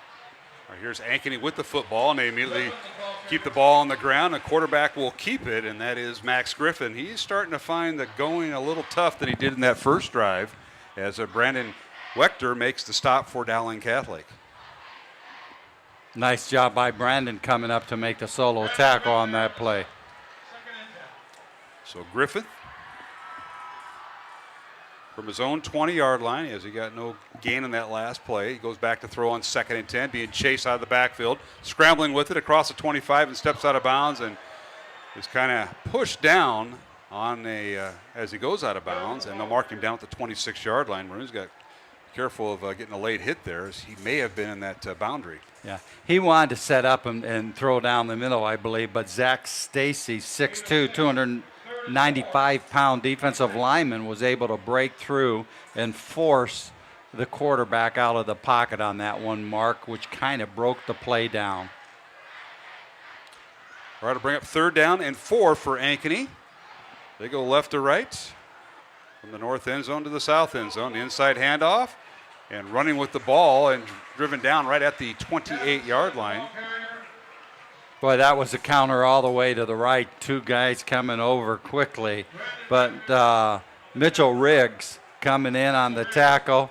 I tell you, we've called Mitchell Riggs' name quite a few times already, and it's still the first half. That was Gavin Smith, the ball carrier, as they took Ray J. Crawford out for the Hawks. So he gains 3, and as you mentioned, Dave, short of the first down. 4th and 1 now for the Hawks, back on their own 29-yard line. And back deep for the Maroons, Marcus Miller standing at his 40-yard line. Here's the snap. And the Ankeny punter gets it away. Catch it. Drew Hill gets it to Miller, and Mark is kind of dancing around and finally driven down at the 45-yard line, waited for his blockers to get there, and Ankeny converges pretty good. So with 6:43 remaining here in the second quarter, Dowling leading 21-6 over Ankeny. And let's go down to the Dowling sideline. That is where John Chido is at tonight. John, take it away. Well, Mark and Dave, ever since that first drive for Ankeny, Dowling had settled down, and their linebackers are being a little bit more patient and letting the defensive line get in their gaps and allowing the linebackers to come up and make tackles instead of running them out of the play like they did, I think, on that first drive. Great adjustments by Dowling. All right, the Maroon offense on the field. Blake Clark at quarterback. He's went the distance for the Maroons. One back in the backfield, and a little toss play, and running with the ball, actually not very far, Matt Moore. As Ankeny's white shirts were in that backfield day, they had that well read, and little toss play, maybe about a yard or two, but didn't go for very much. No, Charlie Nank was supposed to lock onto that man and force him out, and that play should have gone inside, but it didn't quite work out that way. Loss of 5. Charlie Nank is just a sophomore. He's 6'3", 290 pounds, anchoring the left side. It's going to take him a few games to develop, but he's going to turn into an outstanding offensive tackle before all is said and done. All right, wide receiver to the far right side is Sam and goal at the top of your screen. Here's Clark out of the shotgun, back to throw. Swing pass over to the right side, caught by Matt Moore, trying to get outside the numbers and finally tucks it inside and drags tacklers up to the 43-yard line for a gain of 3. Brandon Johnston for Ankeny did a very nice job of staying home, maintaining his position, and making the tackle on that play. Otherwise, that could have been quite a few more yards. I want to thank Ashworth Vision along with the construction professionals for supporting our broadcast of Dowling Catholic football, Dental Associates, and Kemen. Appreciate their support all year round. 3rd down 12 for the Maroons from their own 43. Clark back to throw, now feels pressure, and he's going to be, well, not sacked. He's going to carry tacklers up to the original line of scrimmage, which was the 45-yard line. I'll bring up 4th and 10 for the Maroons. And we will see Austin Knobloch in to punt for the Maroons for the first time tonight. Well, I believe Blake was looking down deep for Ngoli again, and John Wagner was over here in the flat pretty wide open. And got to have time to throw it to him. Blake will learn to go through his reads a little bit, and he's done an excellent job tonight, and he's just going to get better and better. Luke Sable, Alex Espinino, Tyler Kappert, Brandon Johnson, Anderson Martin, and Mason Thomas, the linebackers for Ankeny, along with Kobe Bauer. Nick Shirley and Drew Hill, the corners, and Cale Boyd and Kyle Johnson, the safeties. And now snap over the head of the Dowling punter and picking it up and being very smart with it. I'll tell you what, he's scrambling for his life, and he's still on his feet. He might make something out of nothing here, Dave. And he finally was run out of bounds. He didn't quite get back to the line of scrimmage, but Austin Knobloch did a pretty good job of just corralling the ball, and he got up to about the 42-yard line. So a busted play as a long snap went over the punter's head, and Ankeny will have great field position at the Maroon 38-yard line. Yeah, he was running for his life on that one. He was lucky to pick up as many yards as he did, Mark. So he lost 7 officially, and the Ankeny offense will come on the field. So John Chido, if we go down to you, a big play now for the Dowling defense. Can they keep Ankeny off the board, nursing a 21-6 lead? Yeah, you're exactly right, Mark. Now we're starting to see a little bit of first game jitters come into play here, and we'll see how Dowling can keep Ankeny out of the end zone. All right, Ankeny taking their time here on the change of possession as the quarterback, Max Griffin, now talks to his wide receiver, Drew Hill, is now slot left, now goes in motion left to right.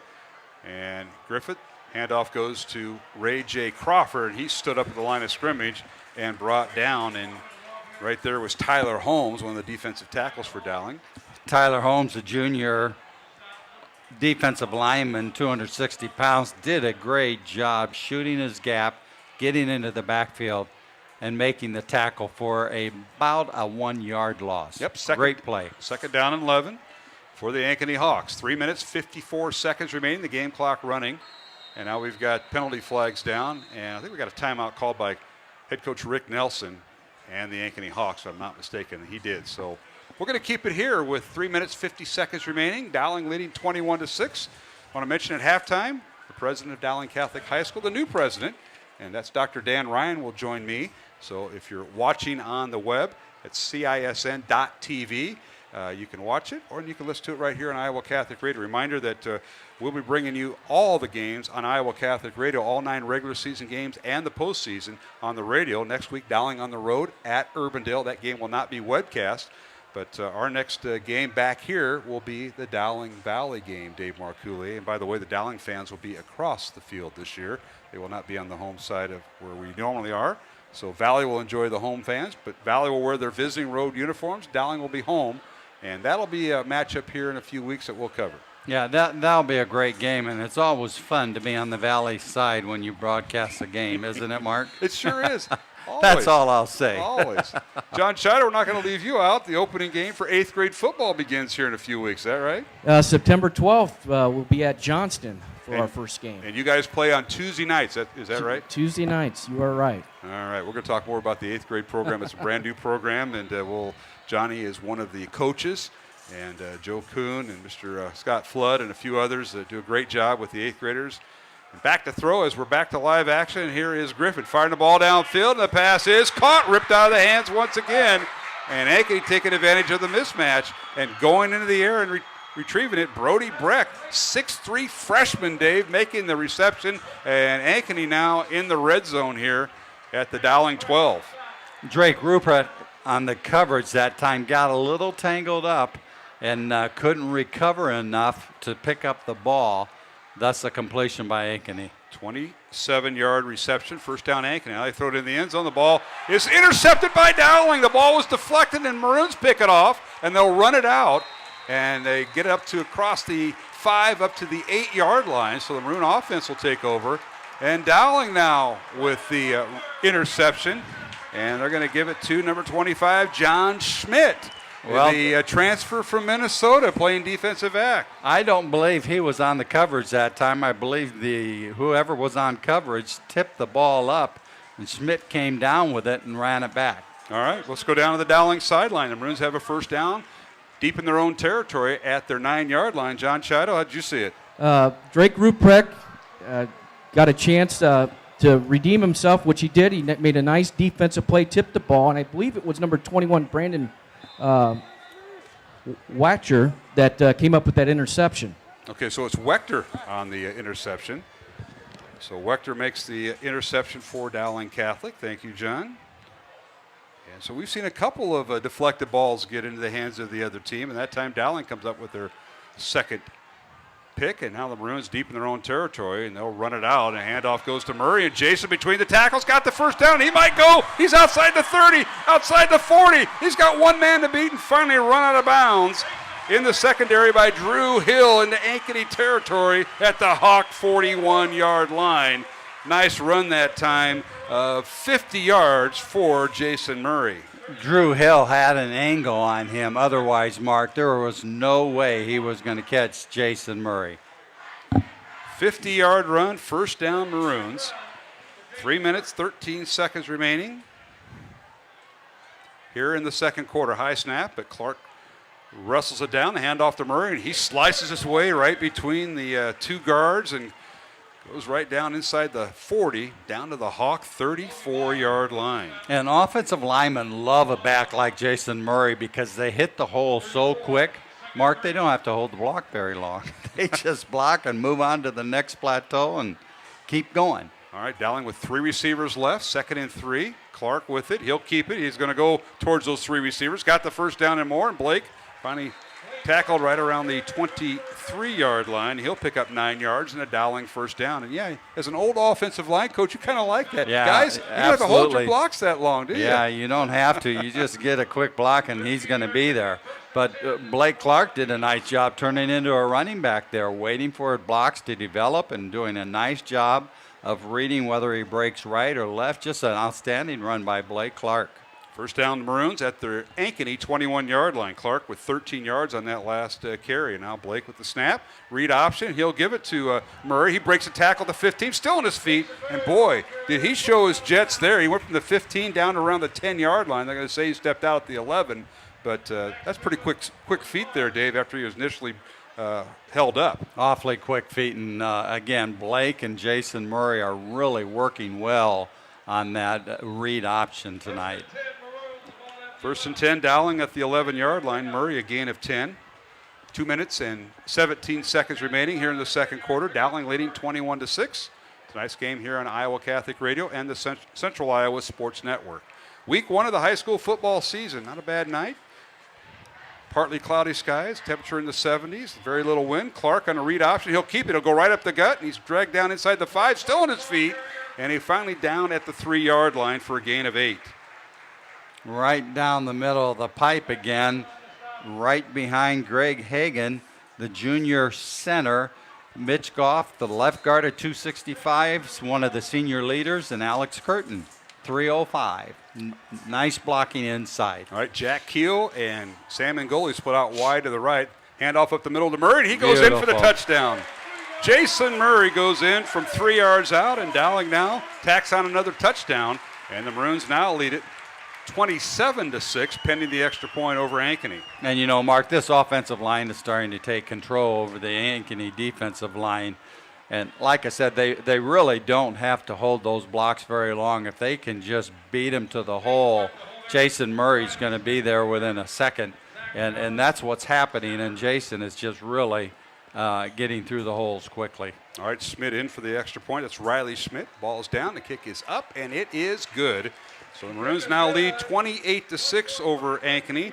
That Dowling drive went 6 plays and 91 yards. Yes, 91 yards. The drive started back at the 9-yard line. We'll take a break and come back as Dowling leads 28-6 over Ankeny. 1:45 remaining second quarter here on Iowa Catholic Radio and the Central Iowa Sports Network. Here's to everyone who believes in competition and good sportsmanship, who knows it's not about the trophies or the medals, but rather the lessons learned. For those who understand, it's not whether you win or lose, just that you give your best. So go ahead, lace them up, take the field, have fun, and play. For the experience, for the memories, for the love of the game. Shields. Schottenkirk Chevrolet's summer drive event featuring the Power Price. If it's not the Power Price, it's not the lowest price. New 17 Silverado Double Cab All-Star Edition 4x4. Power Price. $269 per month lease. Only $19.99 down, includes all fees. Power priced 17 Silverado Crew LT 4x4s. $35,290. That's $13,000 off. Power priced 17 Cruise LTs. $16,890. 17 Malibu LTs. $20,390. 18 Equinox LTs. $23,990. Hurry in for best selection. Schottenkirk Chevrolet on the west end of Hickman, Waukee. Here's to everyone. Tail Boyd on return.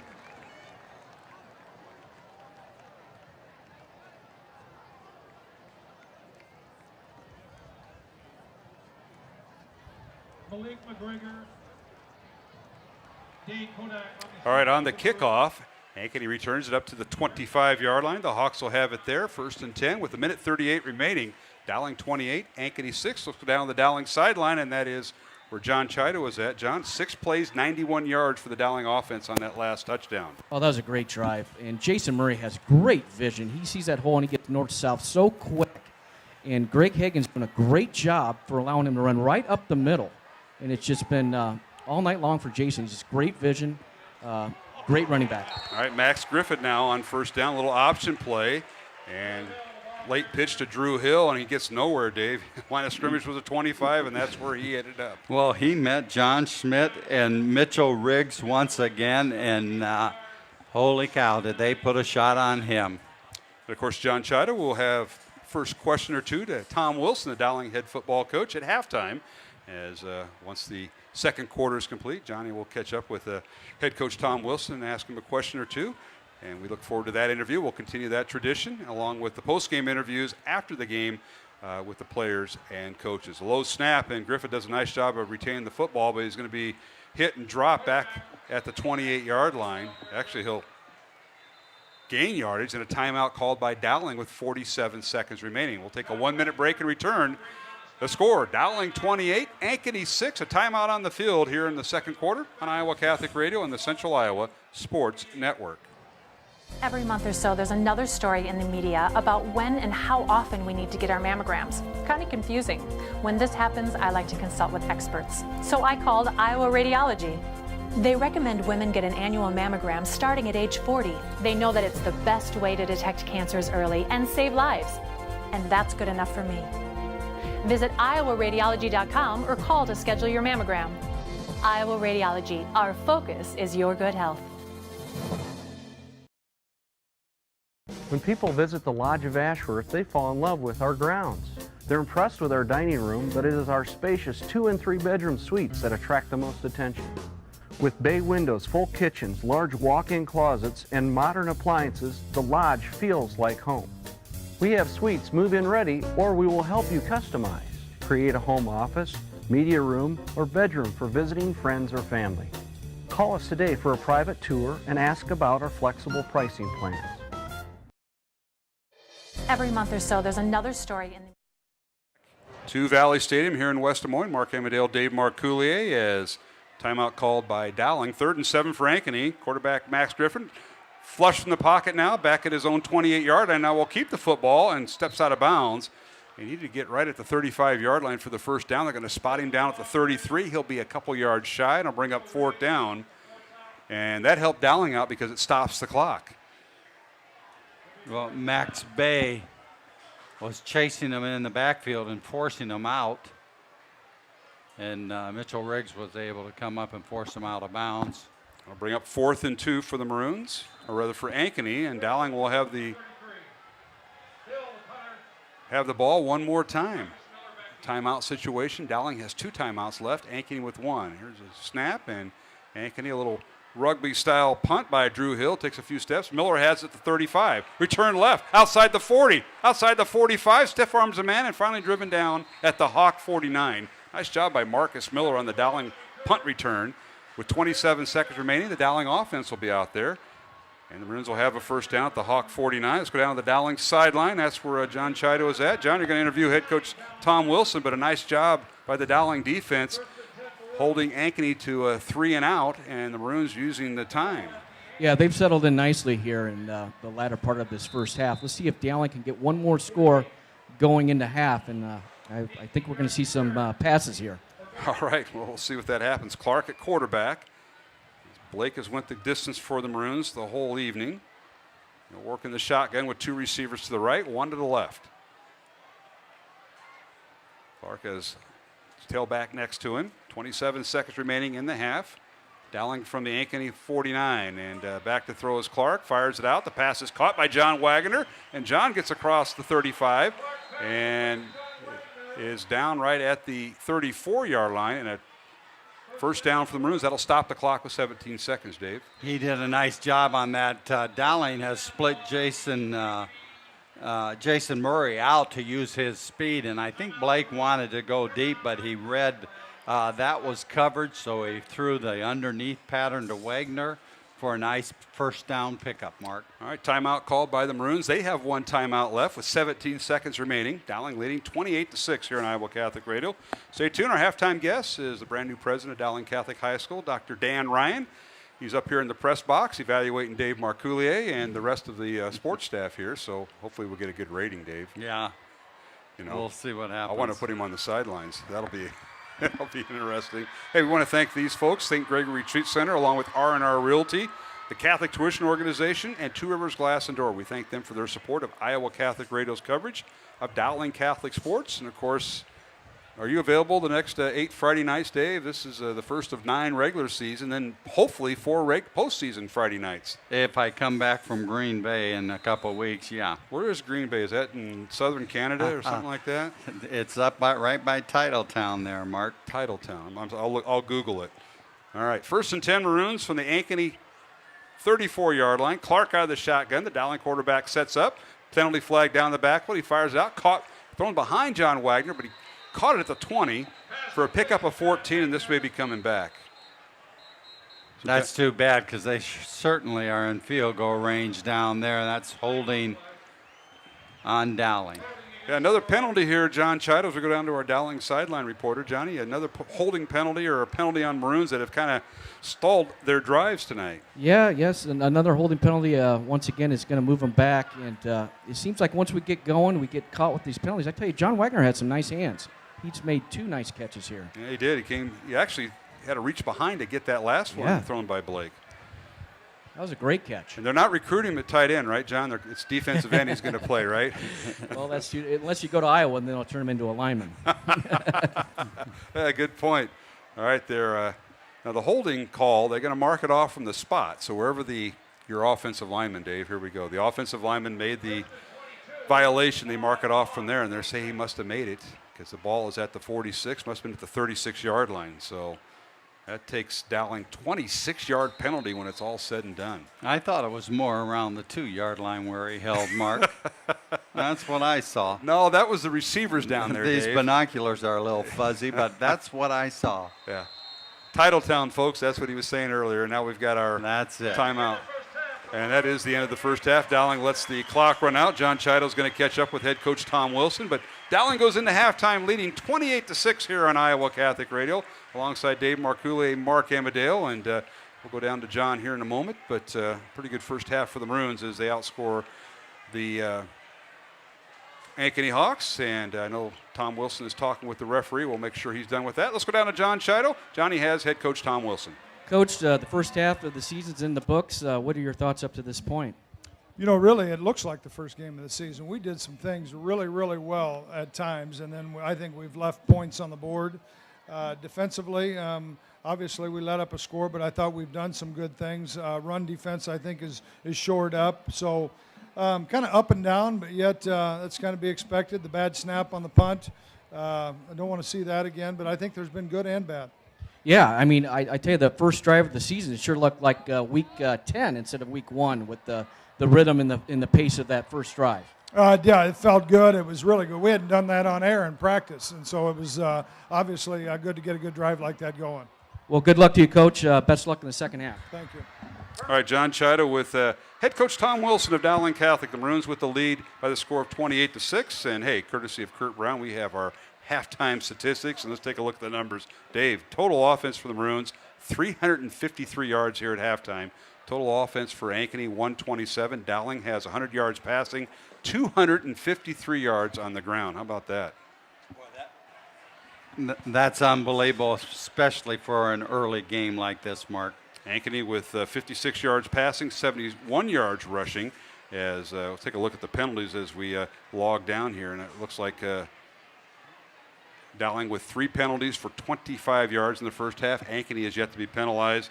And turnovers, both teams have had a turnover. Dowling has coughed it up on an interception. Ankeny has had a fumble and an interception, so they've had 2 turnovers in the first half. And individually rushing, Jason Murray in the first half for Dowling, 12 carries, 170 yards, and 2 touchdowns. Blake Clark, the quarterback, 10 carries, 92 yards, and a touchdown. And Matt Moore, 4 carries for 43 yards. Marcus Miller, 1 carry for 16.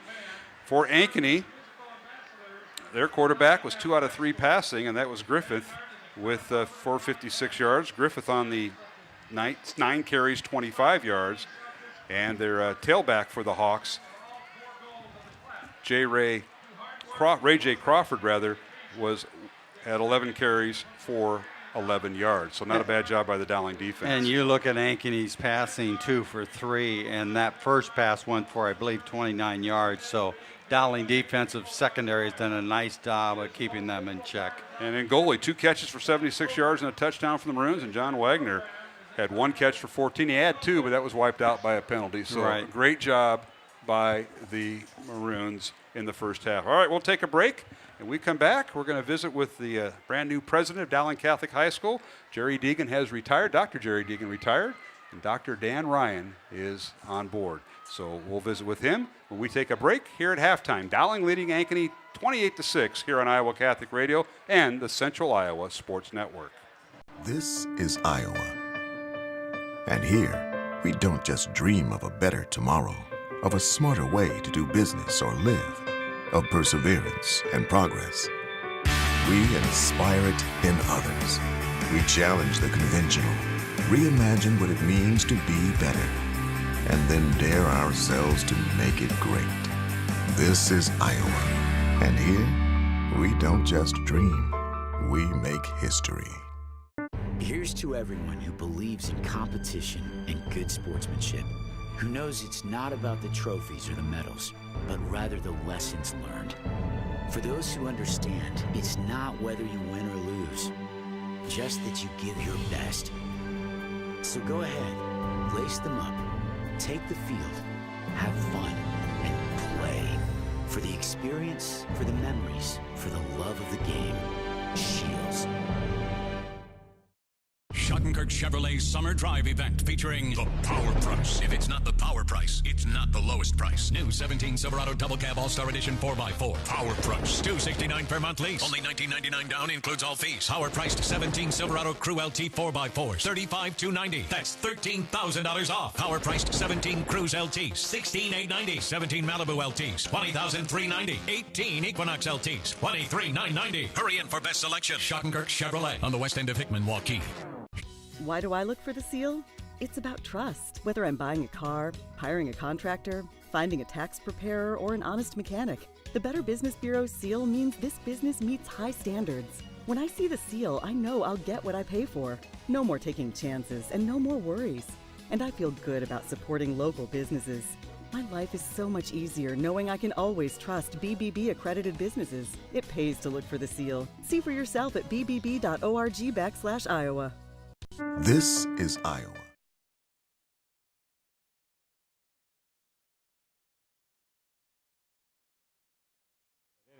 About 5 seconds. 5 seconds.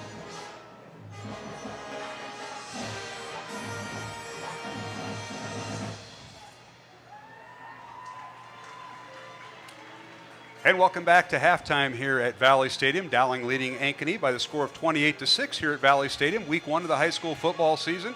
My name is Mark Amadale, and I'm joined by the brand new president of Dowling Catholic High School, Dr. Dan Ryan. Folks, they've probably heard you on the radio, but now they're going to see you on the TV thanks to Central Iowa Sports Network. And Dr. Ryan, welcome. Well, thank you. I'm glad to be here. I appreciate the opportunity. Well, a little bit of background about yourself. You're from Northwest Iowa. We don't hold that against you because you're down here in Central Iowa now, but that's right. You were with the Sioux City Diocese in your previous employment. And talk about that process, coming from Sioux City to Des Moines and your old job and new job and replacing Dr. Deegan.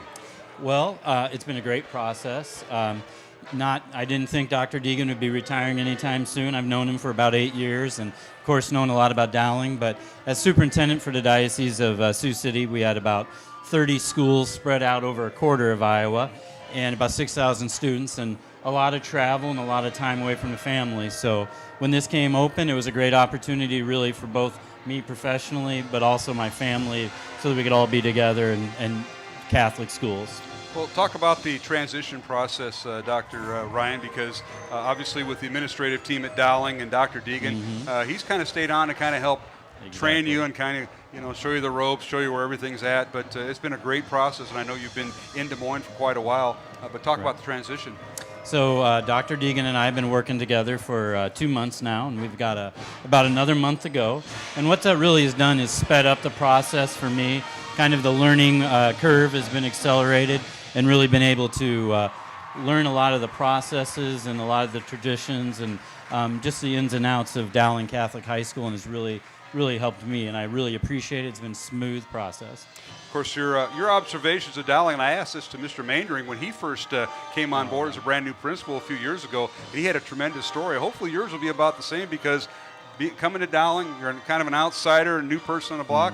How were those first steps in there when you became the president? Talk about that. Well, they were very comfortable, thanks to Dr. Deegan and the administrative team.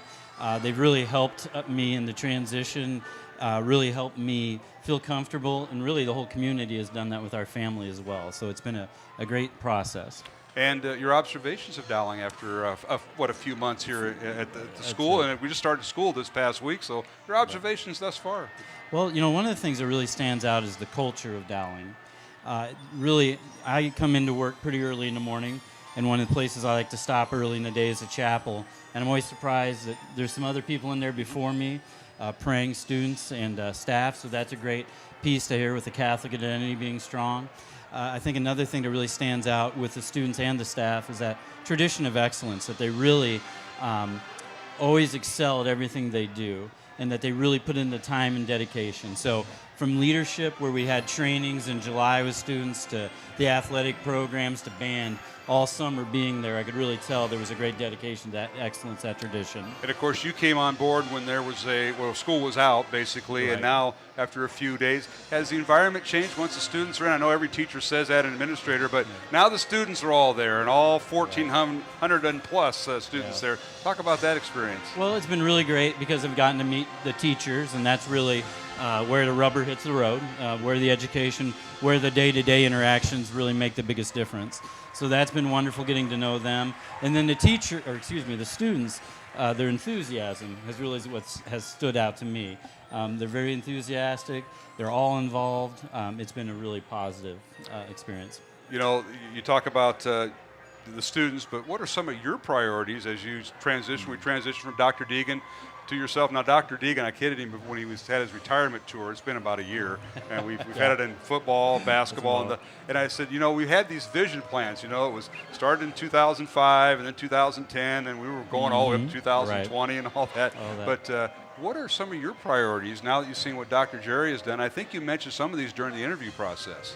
Right. So there's a couple of personal things. Right. First of all, when you come into a position like this, there's really got to be a big focus on relationship building and getting to know people and to learn what's been going on before you make any big decisions. So that takes some months to do that. But one of the things that really made me comfortable coming into this position was the fact that there was a strategic plan, Vision 2020. I knew what they were expecting. We were very clear on that. And so that's really allowed me to step in right away and know what areas I want to focus on.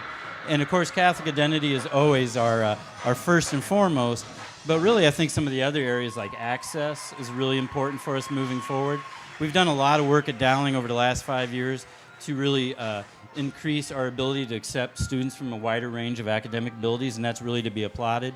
But I think we also have to work on the socioeconomic access, so we have tuition assistance available to help any family who's really seeking a Catholic education at Dowling. You know, and that's very important. This day and age, people, they don't think they can afford it. They don't ask. They don't know who to ask or what to ask about affording a Catholic tuition. And it's really quite simple. And I know Gene Wells and the folks at Catholic Tuition do a great job, but there's other avenues out there. Right. Well, CTO dollars, like you're talking about, that really helps an important part of our population, because Dowling is really a Catholic school in the sense of it's universal. It's there for all, and that's the tradition of the diocese. But we also have about $1 million in tuition assistance that Dowling puts forward. So that's really helping a lot of those families that maybe don't qualify for CTO because their income level's a little higher, be able to make that a reality. And we just need to make sure that those funds are there for the future and to even make it available to a greater number of students. My guest here at halftime is Dr. Dan Ryan, the new president of Dowling Catholic High School. We're visiting with him on Iowa Catholic Radio and the Central Iowa Sports Network. We're at halftime of the football game. Dowling leading Ankeny 28-6 here at Valley Stadium. And Dr. Dan, I'm going to ask you, what are some of the long terms that moving forward of Dowling that's in your vision? And what are some of the things you see in the long term for Dowling? And we're talking about the 2020 plan and maybe beyond. Well, I think that innovation is one of the things that we identified in that plan. And we've got a lot of great innovative programs. We're doing things with Focus, which is a Catholic program that helps students transition and stay active in their faith as they're going into college. We need to keep doubling down on programs like that. But then we also need to find more innovative academic programs where we partner with the real world. Now, our engineering program is a very popular program, a huge number of freshmen in that every year, and then they continue on. But what other areas can we do that? Is there a possibility of medical field, other areas that we could really help students have that leg up when they go into college and to be even better prepared as they enter the professional world? Well, Dr. Ryan, we appreciate you taking time out to visit with us, our listeners, and our viewers tonight. So this will also be archived. So if they want to replay any of this, they can through the Central Iowa Sports Network. They do a great job. But, hey, welcome to Des Moines. I know you're transitioning, and we didn't mention your family, so maybe you should identify your wife and kids. And I understand you got a little Nebraska background, Northern Iowa. You got all the universities covered, so we really can't get on you too much about that. Well, I grew up in Council Bluffs, went to St. Albert's, and my wife did too. And we went to the University of Nebraska, which doesn't seem to be extremely popular in Des Moines. It is not, sir, but keep going. But I did end up getting my doctorate from the University of Northern Iowa, so that makes up. There you go. I have 4 children. My oldest is a student at Briarcliff. My second is just gone to Iowa, so we are kind of covering that base that way. You're getting better. That's right. But my Lorelei is my 8th grader, and Seamus, my 5th grader, are at Sacred Heart. And they're having a great time out here tonight. We got here. They ran off with their friends. My wife's sitting with somebody. She's a teacher at Holy Family. So it's been really smooth and positive in that way to get them involved in the community and part of the Catholic Dowling community. We thank you for taking time. We look forward to talking to you again about other things that are going on at Dowling. Definitely. And, of course, we'll have a lot of the staff members, coaches, students on our halftime throughout the whole year, radio and TV, so we appreciate that. We appreciate working with you. Well, thank you for covering our games. We appreciate it. You bet. All right, go Maroons. My guest has been Dr. Dan Ryan, the president of Dowling Catholic High School. This is Mark Amadale. We're at halftime once again here at Valley Stadium, and Dowling leading 28-6 over the Ankeny Hawks. Will return after these messages here on Iowa Catholic Radio and the Central Iowa Sports Network. Work, play, and everything in between. Stay cool with Carhartt from G&L Clothing. High-performance jackets, tees, and shorts. Whatever you do, you'll be more comfortable in Carhartt. Find it all at the Carhartt store inside G&L Clothing. G&L Clothing. Your size, your style, we've got it all. Every month or so, there's another story in the media about when and how often we need to get our mammograms. Kind of confusing. When this happens, I like to consult with experts. So I called Iowa Radiology. They recommend women get an annual mammogram starting at age 40. They know that it's the best way to detect cancers early and save lives. And that's good enough for me. Visit iowaradiology.com or call to schedule your mammogram. Iowa Radiology, our focus is your good health. When people visit the Lodge of Ashworth, they fall in love with our grounds. They're impressed with our dining room, but it is our spacious 2- and 3-bedroom suites that attract the most attention. With bay windows, full kitchens, large walk-in closets, and modern appliances, the Lodge feels like home. We have suites move-in ready, or we will help you customize. Create a home office, media room, or bedroom for visiting friends or family. Call us today for a private tour and ask about our flexible pricing plans. Hi, Ron here, head coach of Westside Auto Pros. When your car's on the injured reserve, you want to get it back in the game as soon as possible. I know that. That's why you need to bring it here to Westside Auto Pros. I have a team of experts that can fix almost every automotive injury, whether it's a fractured joint, a brake, or if your car just got its bell rung, no problem. We can even do a complete physical on your car to make sure it's game ready for the entire season. So bring your car to Westside Auto Pros and we'll get it back in the starting lineup in no time. Hey, you guys are dogging it back here. Let's move it, move it, move it. Moms typically get to make a majority of the healthcare decisions for their family. That can be a lot of pressure, but not for me, because I know the choice is ours. For medical tests like MRIs, X-rays, CAT scans, and of course mammograms, ask your doctor to refer you to Iowa Radiology. They work around our hectic schedules, they're the best at what they do, and they're so great with my family. They truly care, and it shows.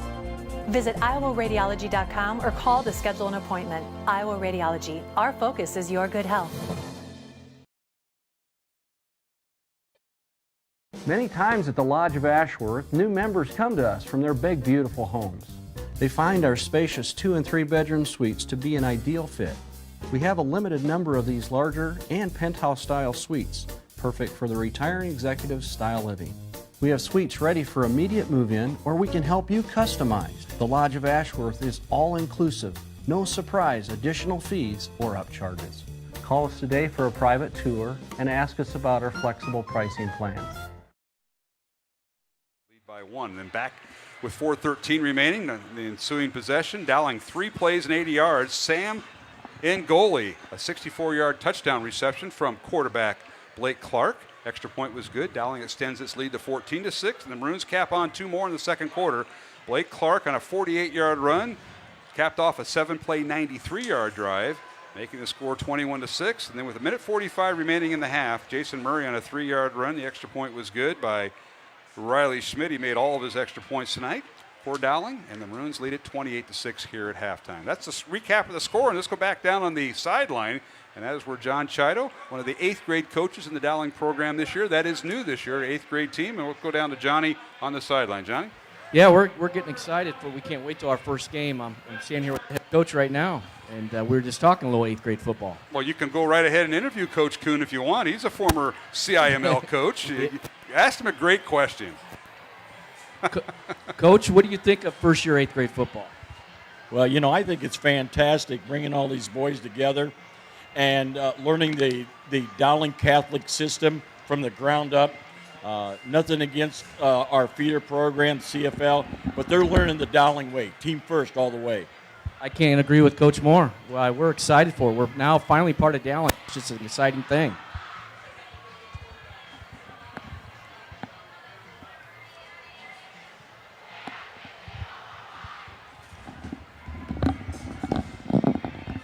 All right, John, appreciate that interview with the head coach Joe Kuhn of the 8th grade program. So get a little bit of mixture there. I want to remind everybody, yes, the freshmen and sophomores now, Dave, are playing on Thursday nights as Dowling's varsity games will kick off at 7 o'clock sharp all season long. All 9 regular season Friday night games kick off at 7. We go on there at 6:30 with our pregame. We'll have Coach Wilson on, talk a little about the pregame. So that's a little bit different. We have not had a whole season where there's been a preliminary game. This year there is no preliminary games. So if you want to watch the freshman and sophomore teams, they play on Thursday night. Last night, the Dowling sophomores defeated Ankeny 47-6 at Dowling, and the Dowling freshmen taking it on the noggin. Ankeny defeated the Dowling freshmen 21-3.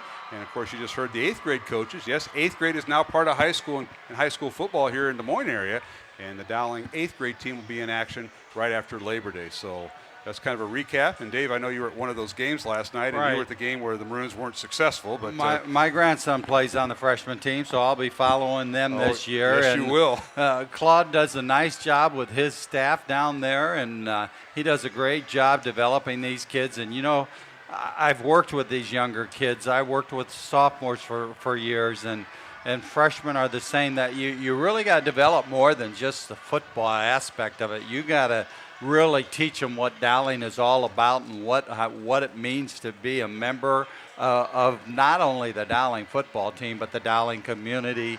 You got to talk to them about the importance of education, and he does a great job of that. And I look for the freshman squad to develop in many more ways than just on the football field, Mark.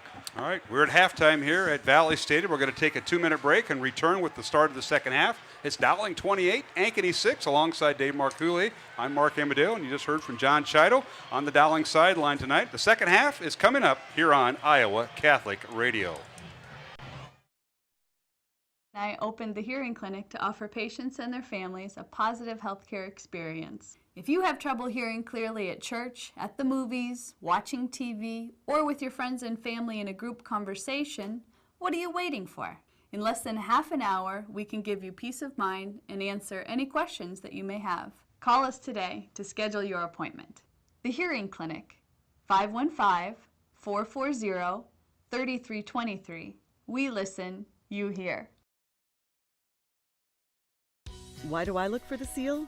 It's about trust. Whether I'm buying a car, hiring a contractor, finding a tax preparer, or an honest mechanic, the Better Business Bureau seal means this business meets high standards. When I see the seal, I know I'll get what I pay for. No more taking chances and no more worries.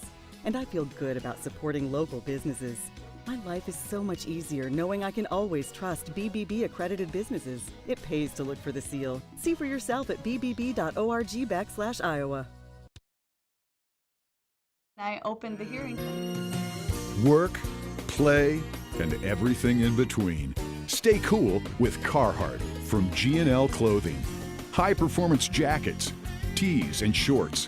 Whatever you do, you'll be more comfortable in Carhartt. Find it all at the Carhartt store inside G&L Clothing. G&L Clothing. Your size, your style, we've got it all. Moms typically get to make a majority of the healthcare decisions for their family. That can be a lot of pressure, but not for me, because I know the choice is ours. For medical tests like MRIs, X-rays, CAT scans, and of course mammograms, ask your doctor to refer you to Iowa Radiology. They work around our hectic schedules. They're the best at what they do, and they're so great with my family. They truly care, and it shows. Visit iowaradiology.com or call to schedule an appointment. Iowa Radiology. Our focus is your good health.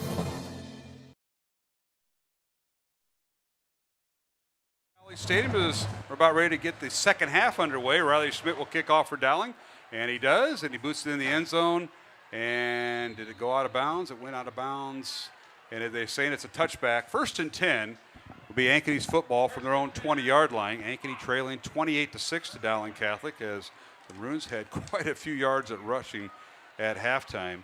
And the Dowling defense came in their own. Dave, they gave up that opening drive, that 9-play, 80-yard drive right after the Maroons scored on their opening drive. Ankeny scored on their opening drive, and the Maroon defense shut them down. And I talked to Coach Bossum for a little bit at halftime. He's the defensive coordinator, and he said they made those adjustments, and they look for a much more solid second half. He was pleased overall with the defense, so Mark, for the first half of football. All right, first down, Ankeny. They go left to right. They're going into a slight win. The handoff goes to Ray J. Crawford, and he's hit and dropped right at the line of scrimmage for no gain. They'll bring up 2nd and 10. Of course, Dowling, the 4-time defending champs in Class 4A. As they won the last 4 titles, they're going for title number 5. Coach Wilson has won 5 state titles. That includes one back in 2010. And, of course, everybody on the schedule is the same as last year in the same order. Next week, Dowling on the road at Urbandale. And now on 2nd down and 10, here is Griffith back to throw. The Ankeny quarterback fires it downfield. The pass is incomplete, and they're going to get Marcus Miller for hindering the wide receiver. And I think that would have been number 85, Jacob Bayer, who was downfield, and that'll be pass interference on Dowling or holding. Let's see what they come up with here. Yeah, it's definitely going to be on Dowling. So the Maroons will be guilty of pass interference. That was the preliminary signal by our official tonight, whose mic is not working. And it'll be an automatic first down. It's 15 yards in high school, automatic first down.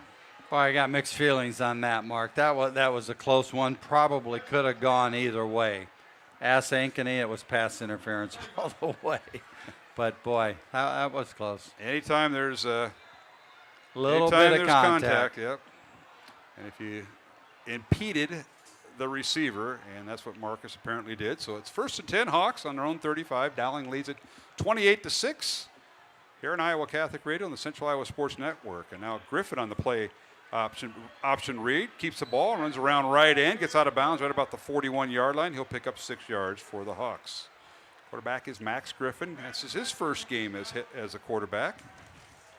And he hit a nice run that time on a good decision. Well, Kyle Johnson for Ankeny, their wide receiver, did a heck of a job blocking the Dowling cornerback, taking him completely out of the play, which allowed the quarterback to pick up 7 yards, Mark. I want to thank Ashworth Vision, along with the construction professionals, for supporting our broadcasts, along with Dental Associates throughout the year on Iowa Catholic Radio. And now Ray J. Crawford gets the handoff and a little jet sweep from right to left, and he was snowed under. A lot of maroon jerseys around that vicinity, Dave. And move John the ball Wagner, back. Mark. Move the ball back to the 37-yard line. Yeah, John Wagner shot through from the outside and made the nice tackle for a loss. Loss of 4 for the Hawks. So bring up 3rd and 8. Ankeny with their tight end Trent Slatnow, A.J. Jackson, Romello Gray, Tate Beersley the center, Dylan Miller and Caden Young the offensive line. Miller and Young the right guard and tackle, and A.J. Jackson and Romello Gray the left tackle and left guard respectively. Hawks have 2 receivers right, 1 to the left. They go left to right on your screen. And across your dial. Back to throw is Griffin. He stayed in the pocket. He fires it out. It's caught in the secondary for a first down is the receiver, and that is the Brody Brecht, the freshman, 6'3", 165 freshman with the catch and a first down at the Dowling 33-yard line. Very nicely thrown ball by the quarter. Yes. And I tell you, he released that just in time because John Wagner really put a shot on him right at the release.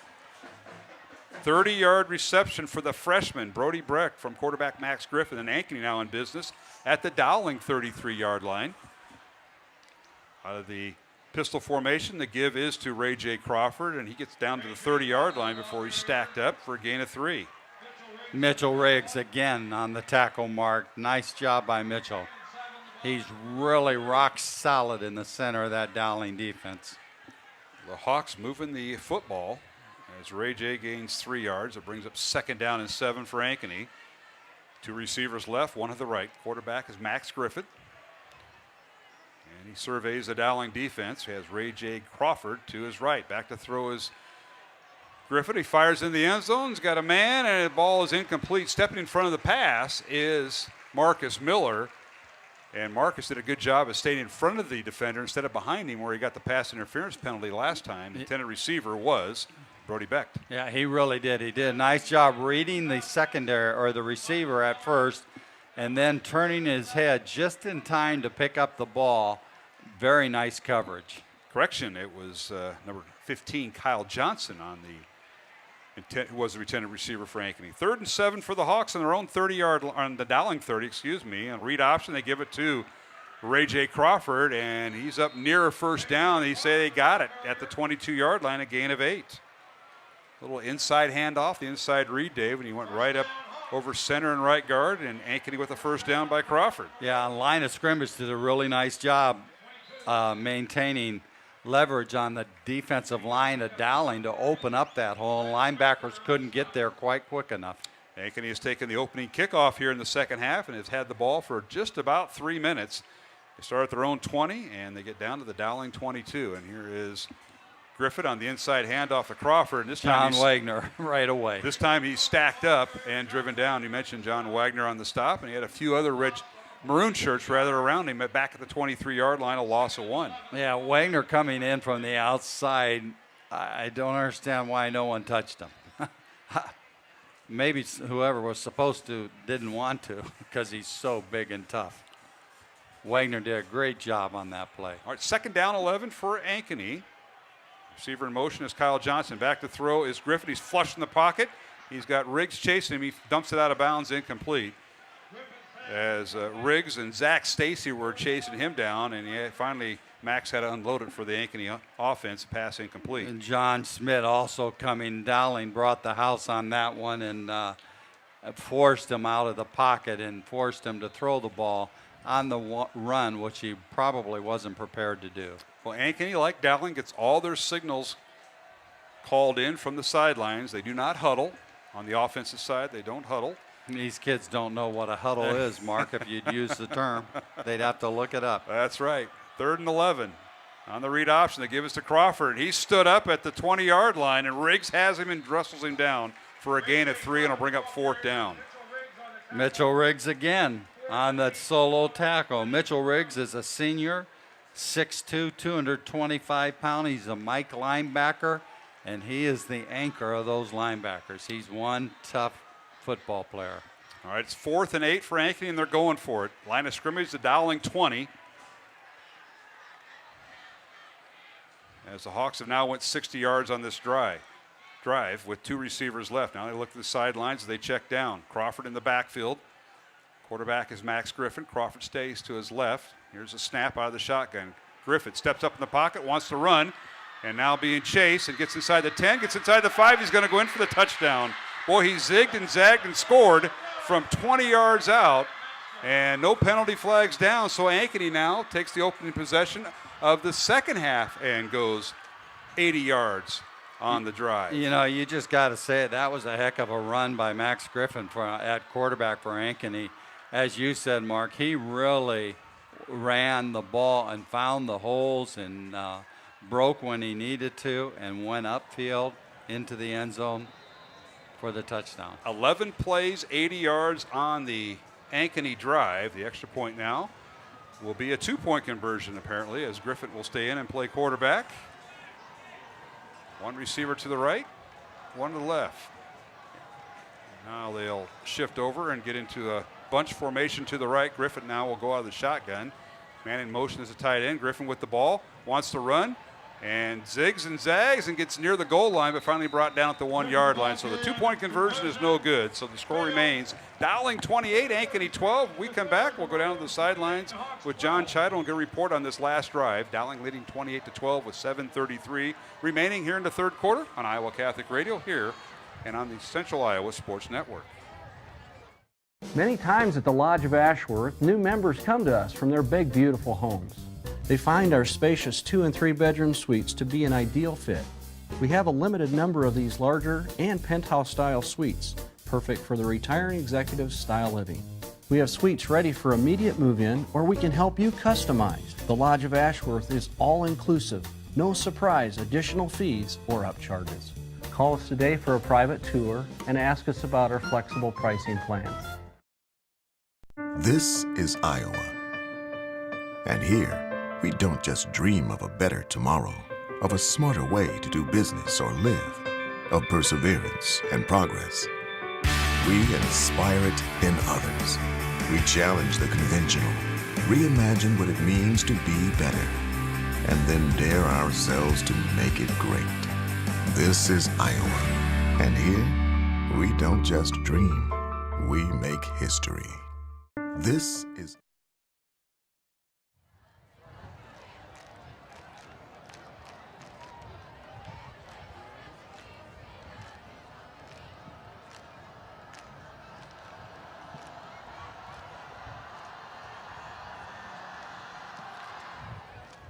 All right, here is the kickoff by Dane Kowalski for Ankeny, and on the return, Dowling with it. And Maroons get it to Matt Moore, and he crossed the 20, and he's hit and dropped right about the 23-yard line. That's where the Dowling offense will take over, 1st and 10. Ankeny goes 11 plays, 80 yards, capped off by quarterback Max Griffin, 20-yard scramble run on 4th down for the touchdown, and the Hawks now trail 28-12 to Dowling. Let's go down to the Dowling sideline. That's where John Chido is at. John, take it away. Another penalty. Ankeny was able to capitalize and continue the drive. And I tell you, Ankeny's quarterback's a good player. Nice scramble on 4th down there for the touchdown.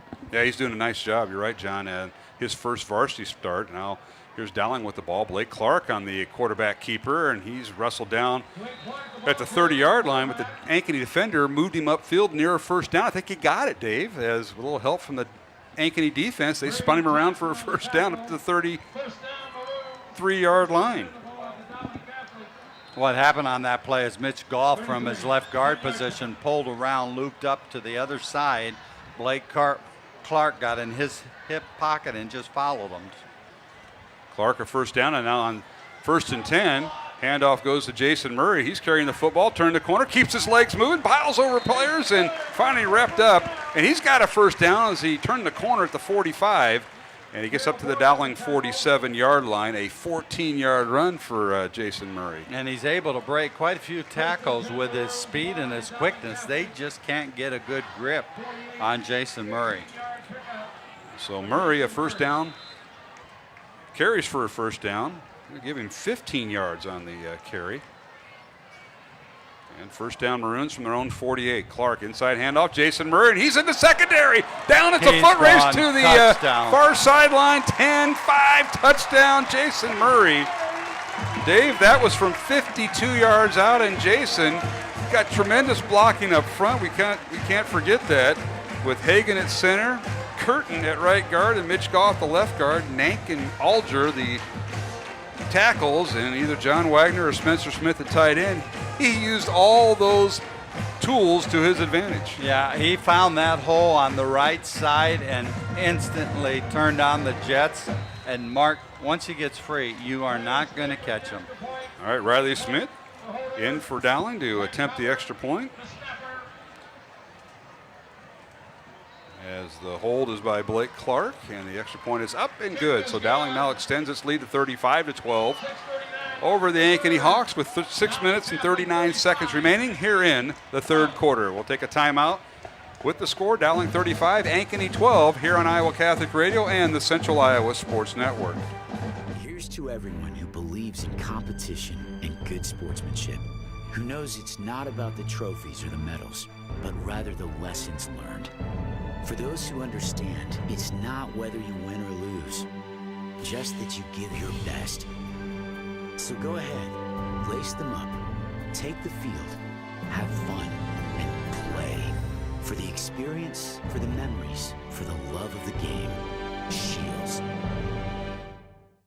Shutting Schottenkirk Chevrolet's Summer Drive event featuring the Power Price. If it's not the Power Price, it's not the lowest price. New 17 Silverado Double Cab All-Star Edition 4x4. Power Price. $269 per month lease. Only $19.99 down, includes all fees. Power priced 17 Silverado Crew LT 4x4s. $35,290. That's $13,000 off. Power priced 17 Cruise LTs. $16,890. 17 Malibu LTs. $20,390. 18 Equinox LTs. $23,990. Hurry in for best selection. Schottenkirk Chevrolet on the west end of Hickman, Waukee.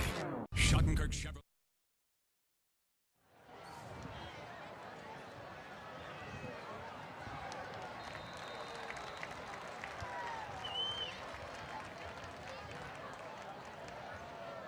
Connor Niffeninger on the return.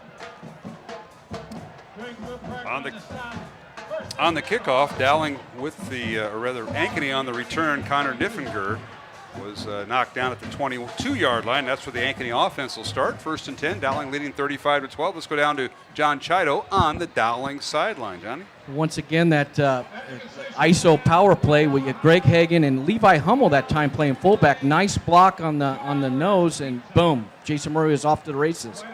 I don't think anybody can keep up with Jason because he broke a few tackles there, John. Oh, he has such a quick first step with his vision. He's having a great game.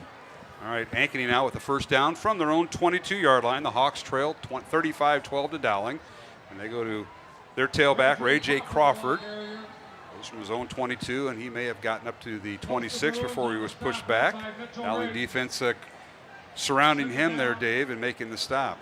Mitchell Riggs, I believe, was the first one to grab him, and Max Bay helped out, and about 3 or 4 other Maroons.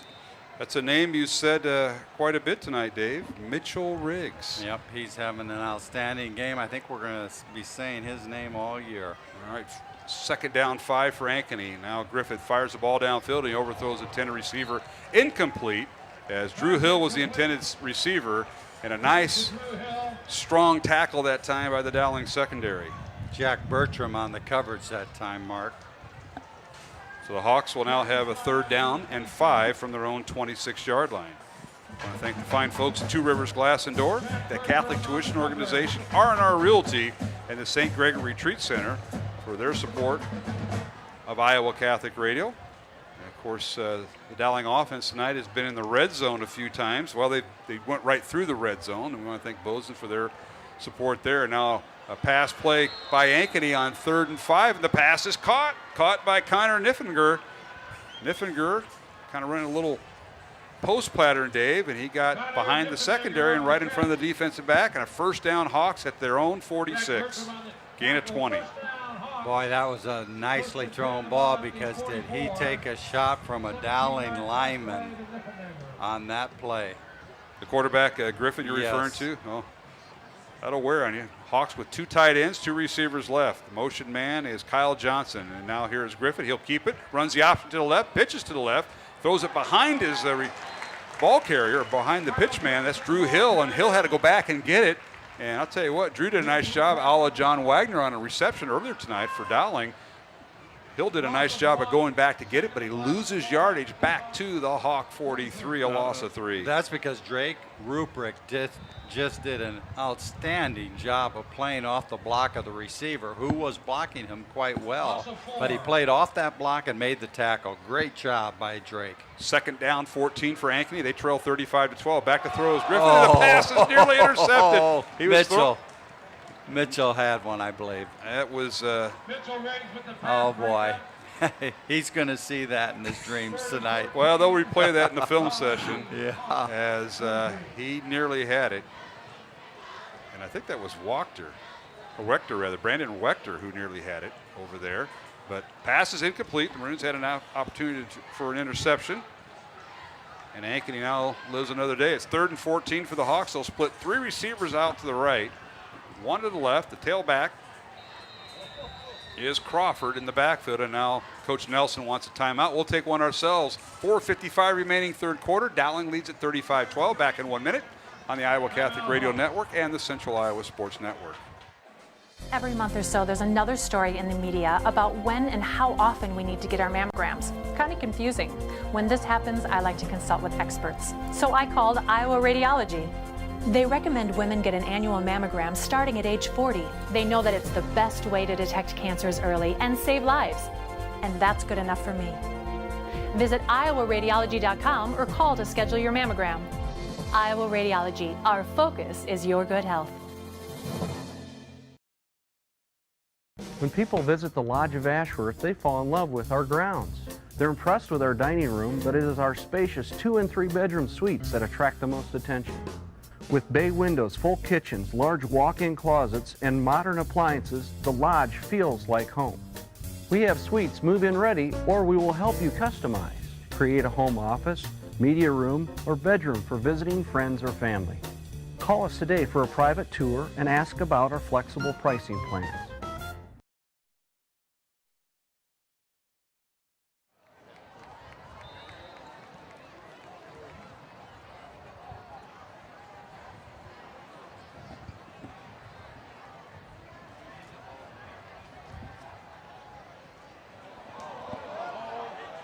All right, 3rd and 14 for Ankeny. Quarterback Griffith scrambling for his life, still on his feet. He needs to get it into Dowling territory for a first down. He finally wrestled down at the original line of scrimmage, which is right at the 47-yard line. So it'll bring up 4th down for Ankeny. 4th and about 9, they'll call it. And Griffith just scrambling for his life, trying to make something happen. He did earlier, Dave. As you remember, he scored that touchdown on 4th down from 20 yards out. Did they miss a holding on John Wagner on that one? He was held, Mark. And there's no other way to put it. Ask John. No, I'm not going to go. I know what he'll say. 4-yard run after all that run around by the Ankeny quarterback. Line of scrimmage to 47, and now the punt by the Hawks. Marcus Miller is going to let it go as it takes a Dowling bounce inside the 5, and he goes in the end zone. Touchback. It'll be 1st and 10 Dowling at their own 20-yard line. The Maroons lead it 35-12 with 3 minutes 54 seconds remaining here in the 3rd quarter. Let's go down to our Dowling sideline, and one of our 8th grade coaches, newly formed this year, the Dowling 8th grade program, John Chido on the Dowling sideline. John? Well, I tell you what, John Schmidt came all the way across the field to make that tackle. He stayed in the coverage, and then once the quarterback for Ankeny scrambled, he came all the way across the field to make a nice tackle. How about that, Dave? He didn't talk about John Wagner being held. He talked about another young man making an outstanding play. Yeah, he really did. I saw Schmidt doing that, and that quarterback's tough to catch.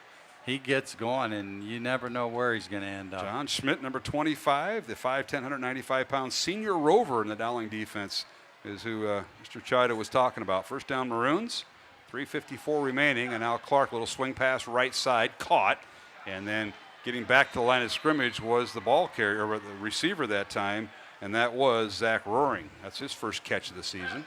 Well, unfortunately, he ran right into the block of Zach Roaring's block outside. He was unable to break either way, and thus the play broke down. A loss of 2, actually. It's 2nd and 12 Maroons on that reception that went for negative yards. Into the lineup is John Schmidt, the running back for the Maroons at number 25, and they'll send Jason Murray in motion and read option. Clark the handoff and right up the gut, and going over center was the tailback, and that was John Schmidt, and he got a couple yards out of it back to the original line. So it's 3rd and 10 now for Dowling, back to the original line of scrimmage, which is a 20-yard line. Not a whole lot there that time on the left side behind Nank and Goff on that side. All right, Zach Roaring split out wide right. He's number 84 at the top of your screen if you're watching on the webcast. 2 receivers left. The bottom of your screen is Sam Ngoli. Here's the snap. Clark, the Dowling quarterback, sets up the right-hander looking for an opening. Now he's going to scramble, rolls to his left, now sets up, wants to throw, and he does, lops it out, and it's caught. Nice catch that time by the tight end, Spencer Smith, and he's got the first down across the 30 up near the 35-yard line. And I'll tell you what, Blake Clark bought himself some time there. He's very comfortable in the pocket. He's doing a nice job scrambling. The linemen are doing a nice job. Normally on that play you see some type of holding call, but you didn't. So a great play, nice pass by Blake Clark. And Spencer Smith with his first catch of the season, the Dowling tight end, and now Maroons back to the ground. And handoff goes to Matt Moore, and he goes to the short side of the field, and he's down, and he is down on the ground on that far sideline. And Matt is shaken up. He's being attended to by the Rick Nelson and the Ankeny staff, and not sure what happened, but we've got a timeout on the field, so we're going to take one here with 2:09 remaining here in the third quarter. Dowling 35, Ankeny 12. 2nd and 10 coming up for the Maroons, but Matt Moore injured. We'll come back after these messages here on the Iowa Catholic Radio Network and the Central Iowa Sports Network. I opened the hearing clinic to offer patients and their families a positive healthcare experience. If you have trouble hearing clearly at church, at the movies, watching TV, or with your friends and family in a group conversation, what are you waiting for? In less than half an hour, we can give you peace of mind and answer any questions that you may have. Call us today to schedule your appointment. The Hearing Clinic, 515-440-3323. We listen, you hear. Why do I look for the seal?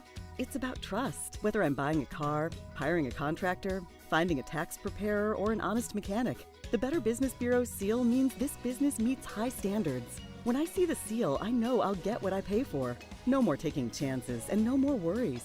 And I feel good about supporting local businesses. My life is so much easier knowing I can always trust BBB accredited businesses. It pays to look for the seal. See for yourself at bbb.org/Iowa.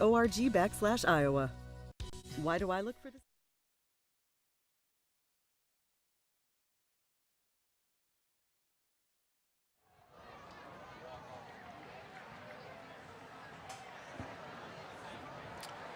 And we're back here at Valley Stadium after the injury timeout. Matt Moore injured after carrying the football for a yard.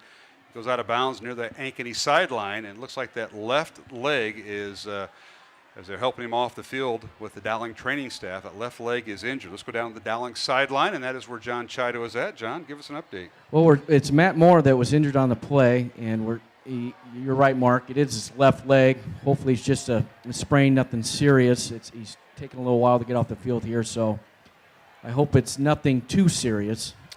Yeah, he gained a yard, and then he went down, and initially we thought it was an upper body injury, but Dave, it ended up being his ankle or leg, the left one, and they've now just got him across the field over to the Dowling sideline, and we're about ready to resume, so we hope that doesn't transfer to a serious injury. Yeah, you always hate to see that, especially the first game of the year.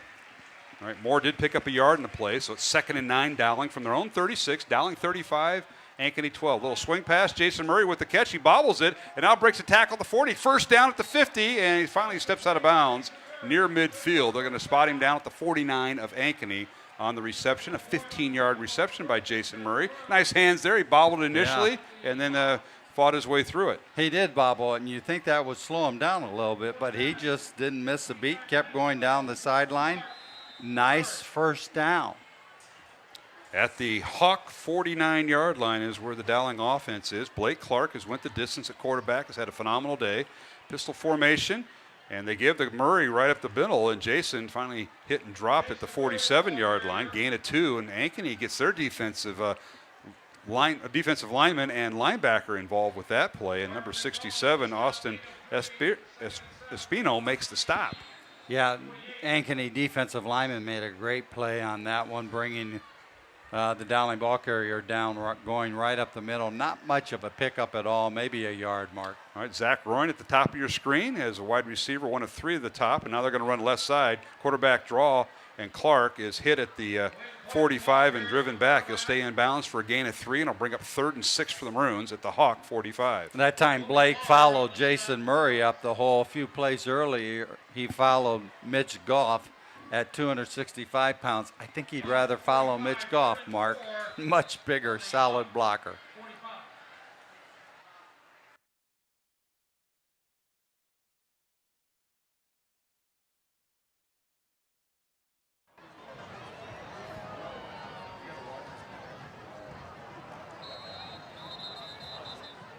Many times at the Lodge of Ashworth, new members come to us from their big, beautiful homes.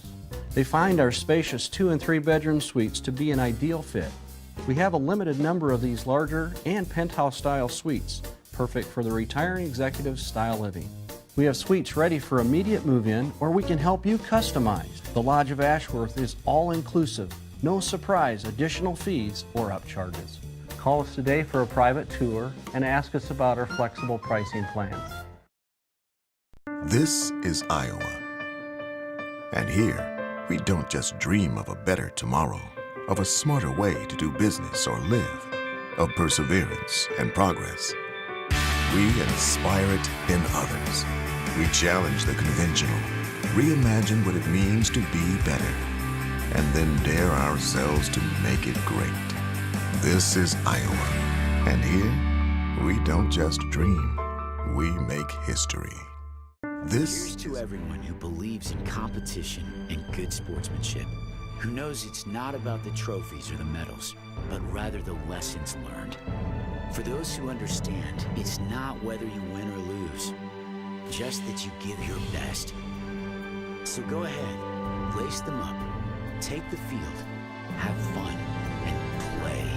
For the experience, for the memories, for the love of the game. Shields. Schottenkirk Chevrolet's summer drive event featuring the Power Price. If it's not the Power Price, it's not the lowest price. New 17 Silverado Double Cab All-Star Edition 4x4. Power Price. $269 per month lease. Only $19.99 down, includes all fees. Power priced 17 Silverado Crew LT 4x4s. $35,290. That's $13,000 off. Power priced 17 Cruise LTs. $16,890. 17 Malibu LTs. $20,390. 18 Equinox LTs. $23,990. Hurry in for best selection. Schottenkirk Chevrolet on the west end of Hickman, Waukee. Here's to everyone who believes. Every month or so, there's another story in the media about when and how often we need to get our mammograms. Kind of confusing. When this happens, I like to consult with experts. So I called Iowa Radiology. They recommend women get an annual mammogram starting at age 40. They know that it's the best way to detect cancers early and save lives. And that's good enough for me. Visit iowaradiology.com or call to schedule your mammogram. Iowa Radiology, our focus is your good health. Because of a timeout in the end of the third quarter, Dowling had completed a pass to Coppola over the middle picked up a few yards, so it brings up 4th and 1, and the fourth quarter will start shortly. Yeah, as we are at the change of quarters right now. Let's go down to our Dowling sideline reporter. That's John Chido, and John Coppola makes his first catch of the season there. Yes, he did, Mark. And give you a little update on Matt Moore. It looks like a high ankle sprain. And those are never easy to recover from, Dave. There's something like they nag you throughout the year. Dowling with the ball at the Ankeny 40, so Coppola's reception went for 5 yards. Dowling going forward on 4th and 1 from the Hawk 40. Quarterback is Blake Clark, pistol formation. And he's got Jason Murray in the backfield behind him. Or check that, he has John Schmidt in the backfield behind him, and he's got the fullback in there, and Schmidt gets the handoff right side. He's got the first down and more. John in the secondary, and he's driven down inside the 30, down to the Hawk 27-yard line. He'll pick up 13 yards and a first down on a 4th and 1 play, Dave Marcoullier. Well, it looked like the coaching staff checked off from the original play. It was a check with me call where the quarterback will look over the sideline and pick up the call from the coach. Nice call by the coaching staff. Nice first down. That was a huge first down for Dowling Catholic. Maroons will stay in the same formation. Schmidt at tailback. And Blake Clark at quarterback. Fullback is Levi Hummel, number 48, standing to the right of quarterback Clark. Here's a handoff to Schmidt, and he's hit at the line of scrimmage, spins out of it, and gets a yard down to the Hawk 26-yard line. As we're underway here in the fourth quarter, Dowling leading 35-12 here on Iowa Catholic Radio and the Central Iowa Sports Network. Ankeny defensive tackle slanted inside that time and was able to beat his man to make the tackle. And they'll rule no gain in the play officially, so it'll bring up 2nd and 10 Maroons from the Hawk 27. Dowling going left to right. And now here is a handoff once again, and that's John Schmidt trying to get outside the numbers. He's hit and driven down back to the 26-yard line, and he'll gain 1. And again, Lyman couldn't quite get up to turn it up to pick up the linebacker who was coming hard inside to make the tackle. Ankeny's really doing a nice job flowing to the ball, making tackles and holding Dowling to a few yards. All right, Hummel back in. He'll play the fullback position. That's another position that's kind of went by the wayside, but in special situations, they work it out of the pistol. So Hummel in at fullback. They got a man in motion. They give us to Murray, and we got penalty flags down. We had a nice little mesh going as in motion was Colin Cook from right to left, number 85 at the bottom of your screen, and now it all was blown dead, and we'll get the call here. Well, your fullback moved a little bit early, Mark. We'll tell Mr. Hummel not to do that anymore, Coach Marcoulier. I think he knows it, the way he's hitting his head with his hands. 5-yard loss for the Maroons, 3rd and 10. John Chido brought it up earlier. These penalties have killed Dowling drives tonight.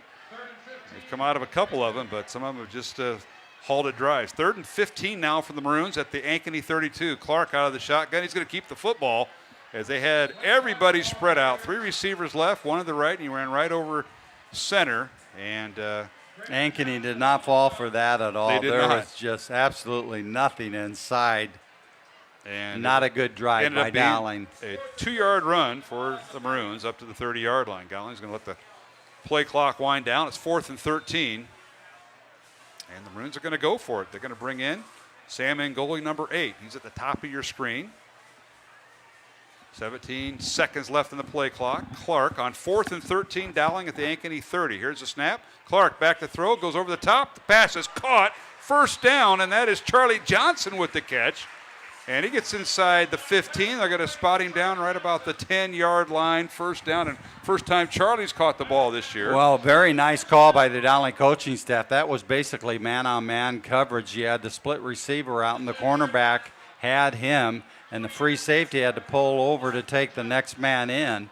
And the receiver put a great move on him for a first down. 19-yard catch, first down Dowling just inside the 11. So the Maroons can technically get a first down inside the 1. Hand off Jason Murray, left side, looking for a hole, and he drives down inside the 10 down to the 8 for a gain of 3.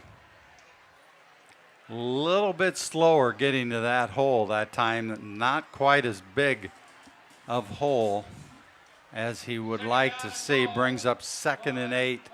2nd and goal. He was trying to get where Charlie Nank and Mitch Goff were on the left side of the offensive line. Greg Hagen, the first start as center for Dowling Catholic. And now the Maroons bring up a 2nd and goal. Game clock continues to run. Dowling 35, Ankeny 12. This drive started back at the 20-yard line at the earlier, and now we've got delay on Dowling, so the Maroons can't catch a break here. John Chowder, you're on the Dowling sideline, and the Maroons are trying to punch this in after starting back at their own 20. Yeah, we have penalties that we're going to stall a drive. We overcome them, then we're getting hit with penalties again, so hopefully they can clean it up here. All right, back to action. 2nd and a goal at the 13 as the Maroons are penalized once again. Clark out quarterback, looks left, fires in the end zone. He's got a man open, and it's incomplete. He was going for Charlie Johnson again, and great defensive coverage that time by the Hawks. As back there in coverage for Ankeny was number 15. That's Kyle Johnson who knocked it away. Charlie Johnson, 6'2", 185, good-looking wide receiver, went up and just couldn't quite come down with the ball. Not a badly thrown ball by Blake Clark. So it brings up 3rd down and goal from the 3rd and 13. And Dowling can get a first down inside the 1. Pistol formation, and Clark calling signals, handoff Murray right between the tackles. He gets inside the 5, touchdown.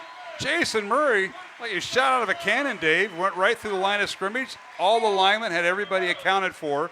Ankeny couldn't reach out and tackle him. Got in the secondary touchdown from 13 yards out for Dowling's Jason Murray. Again, man on man, it doesn't take very long for him to get by him. And Dowling defensive line and the backs got up into the hole, got to the linebackers, and made a nice alley for Jason Murray to take it in the end zone. Nice job, Dowling Catholic. Maroons with a pair of touchdowns here in the second half. The extra point by Riley Schmidt is good. Murray on a touchdown run of 52 yards, and this one from 13 yards. And Dowling now with the lead, 42-12, with 8.5 minutes remaining here in the fourth quarter on the opening night of the high school football season. We'll take a 1-minute break and return. You're listening to Dowling Catholic Football on the Iowa Catholic Radio Network and the Central Iowa Sports Network. I opened the hearing clinic to offer patients and their families a positive healthcare experience. If you have trouble hearing clearly at church, at the movies, watching TV, or with your friends and family in a group conversation, what are you waiting for? In less than half an hour, we can give you peace of mind and answer any questions that you may have. Call us today to schedule your appointment. The Hearing Clinic, 515-440-3323. We listen, you hear. Why do I look for the seal? It's about trust. Whether I'm buying a car, hiring a contractor, finding a tax preparer, or an honest mechanic, the Better Business Bureau's seal means this business meets high standards. When I see the seal, I know I'll get what I pay for. No more taking chances and no more worries. And I feel good about supporting local businesses. My life is so much easier knowing I can always trust BBB accredited businesses. It pays to look for the seal. See for yourself at bbb.org/Iowa. Why do I look?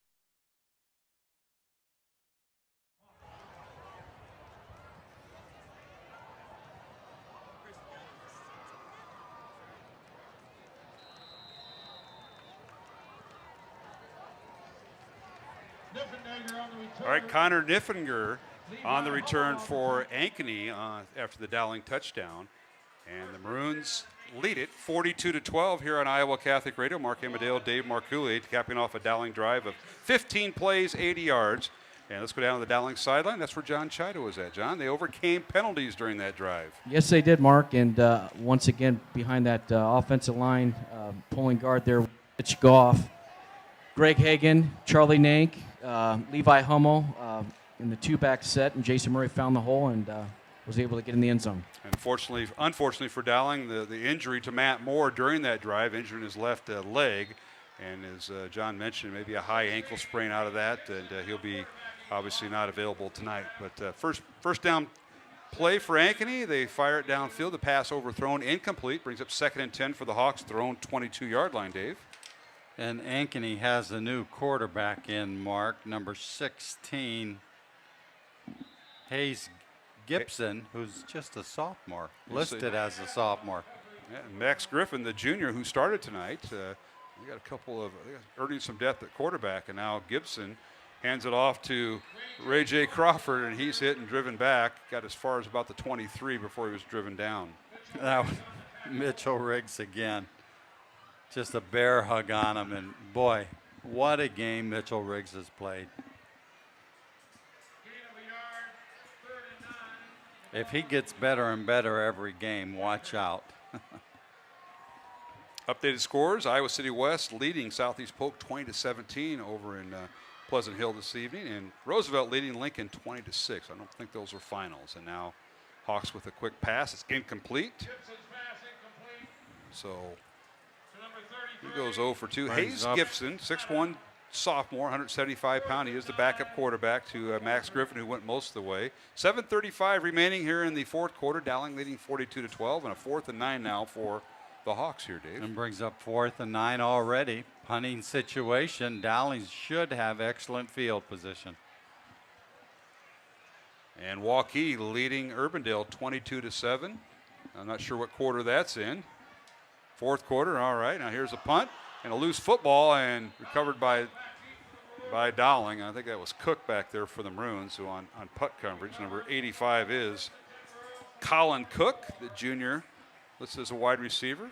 And it'll be Dowling football from their own 43-yard line as they lead it by the score of 42-12. Let's go down to the Dowling sideline. That is where John Chido has been. John's going to handle the post-game interviews this evening, along with the head coach Tom Wilson, a few Dowling players that we will interview. And Johnny, take it away. Yeah, Mark, Dave, keep in mind on who you want me to get after the game. Whoever Mr. Crandall will let you talk to. You got to go through the sports information department at Dowling. You know that. Okay. Okay. You get with Mr. Crandall, and he'll help you out. But, hey, having a little fun down there? I am. You know, I have a guy sitting next to me that's been in my ear all night. Can't imagine that. You know, Wichita State golf graduate. Can't imagine that. Last name in an O? Yes, it is, unfortunately. That is awesome. Zach Waters is now in at quarterback for Dowling, and it looks like they have their entire second unit in, Mark. All right, the Maroons now with the 2nd and 9 after that last play, a running play. And you mentioned Zach Waters coming in, as Dowling now has Waters, the 6-foot, 180-pound junior, wearing number 4 at quarterback. And the give is to the tailback. And let's see which one is this. This is number 9 in there for Dowling, and that's Quentin Wellmaker. And Quentin Wellmaker, the junior running back, runs out of bounds to the 31-yard line. We got a holding on Dowling, and it'll come back. Again, nice speed by Quentin. I'll be honest, I'm not real familiar with this young man, Mark. He's a junior this year, 5'10", 160 pounds. Doing a nice job just sprinting to the outside around end and picking up a nice game, but it's all coming back because of holding. I could tell you there's a guy on our sideline down there that knows all about this guy, but he didn't know his first name. We called him Q for about a year, and that's our man John Chida who coached him. Yeah, he's going to be a nice player here at Dowling High School. Yeah, Quentin came from Des Moines South Side, Quentin Wellmaker, and he's in there now as they work out of the pistol with quarterback Waters in there for Dowling and run the option play, and just keeps it. Nice little read option by Zach Waters, and Zach's driven down close to the 40-yard line. I'll try and get some of these linemen and other players in as time permits. I know you will. Adam Kroll is in there, I believe, at right tackle. Adam Topping at center, I believe. Riley 51. Fitzpatrick at right guard. Connor Jackman will split out wide left, number 7, top of your screen. And here's a snap. Waters will keep the football. It's Zach Prey in there now, number 14, and Prey keeps the football and runs it down to the up to the 41-yard line. Under 6 minutes remaining. Dowling 42, Ankeny 12. The Maroons have been in control of this ball game from basically the get-go. The closest it got was 7-6 when Ankeny scored after Dowling scored on their offensive drive, first offensive series. Ankeny comes back, does the same, misses the extra point, and it's been all Dowling since. Ankeny had a touchdown to start the second half by Griffin from 20 yards out, and it's been all Dowling in between. Now it's 4th and 11 for the Maroons, and Dowling punter will make an appearance. Here's a snap. Oh, straight up, Punting Mark. away is no block. Straight up.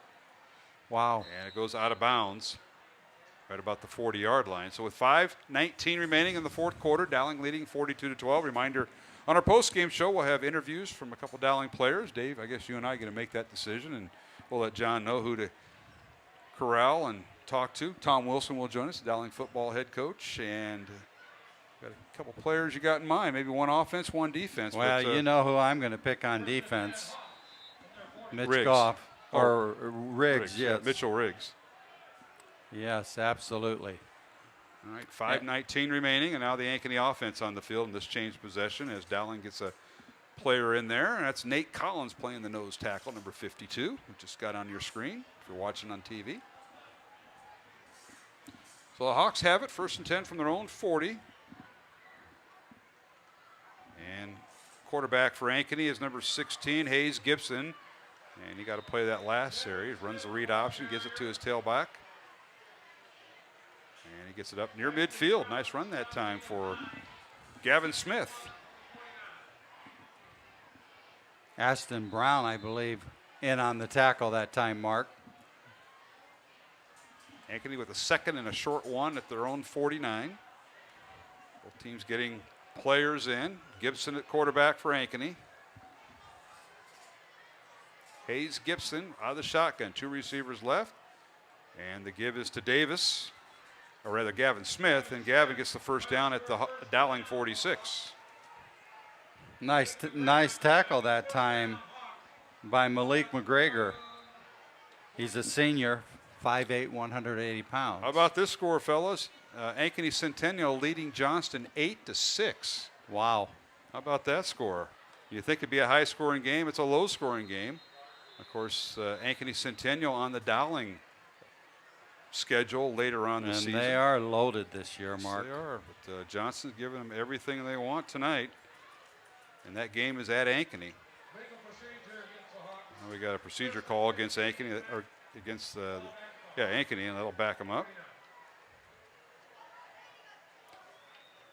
Quite a few games going on in the opening night of high school football, and That Iowa City West Southeast Polk game was a close game also early on. Certainly was. Now here's the snap. Gibson back to throw. Has time. Now looks to his left. Sets up in the pocket. Fires the ball downfield. The pass is caught. Nice catch by Kine Valentine. Yeah, way too much time to throw the ball that time. Ashton Brown on the coverage. He came up and made the tackle, but Dowling's got to get a pass rush on the Ankeny quarterback and force him to throw quicker. Valentine on a 16-yard reception. 2nd and 2 for Ankeny at the Dowling 38. And now Gibson will keep the football, runs the read option, tries to get outside the defensive end of Dowling. That's number 33, Malik McGregor, and he picks up the first down. He slides down inside the 35 down to the 33-yard line. Yeah, McGregor made a nice tackle on that, but not until the ball carrier had already picked up the first down with 3:25 left to go in the game. All right, here's Gibson, and he's going to be sacked in the backfield. And the Maroons pick up a sack. Big number 93, Zach Stacy, with the sack in the backfield. 6'2", 295. And this young man's going to get better and see more playing time as the year develops, too. Well, next week, Dowling on the road at Urbandale. That'll be their first road trip of the year. Again, all Dowling games start at 7 o'clock. We'll go on the air at 6:30 with our pregame. And on the Central Iowa Sports Network, they will be home here at Valley Stadium for the Valley home opener. They take on Waukee next Friday night. That should be a great matchup. And for Ankeny, they'll take on their arch rival, Ankeny Centennial, next Friday night at Ankeny Stadium. Here's a little quick pass over the middle. It's caught by Kine Valentine, and he gets inside the 30 down to the Maroon 27, a gain of 6. So it'll be nice third down. Quick pass on a slant by Ankeny. Centennial leading 8-6 over Johnson. Under 3 minutes left in that contest. So wow. Appreciate those updates from a few of our listeners out there. I think they're trustworthy, Dave. I think I can trust those scores, but we'll find out. 3rd and 5 for the Hawks. 2 minutes, 10 seconds remaining. And Gibson, the handoff. And he gives it to Smith. And Smith slides down to the 26-yard line. McGregor again making the tackle. McGregor coming in late in the game, picking up his 4th or 5th tackle already, Mark. Yeah, he has. And he's been on the 2 deep throughout the practices. Malik McGregor, outside Mike linebacker. You know, he's been playing behind Mitch Riggs. All right, here's Gavin Smith. Carry down inside the 20-yard line. He's got the first down for the Hawks. So Ankeny hasn't quit yet, and Smith with the carry. I believe that was Jack Leal on the tackle.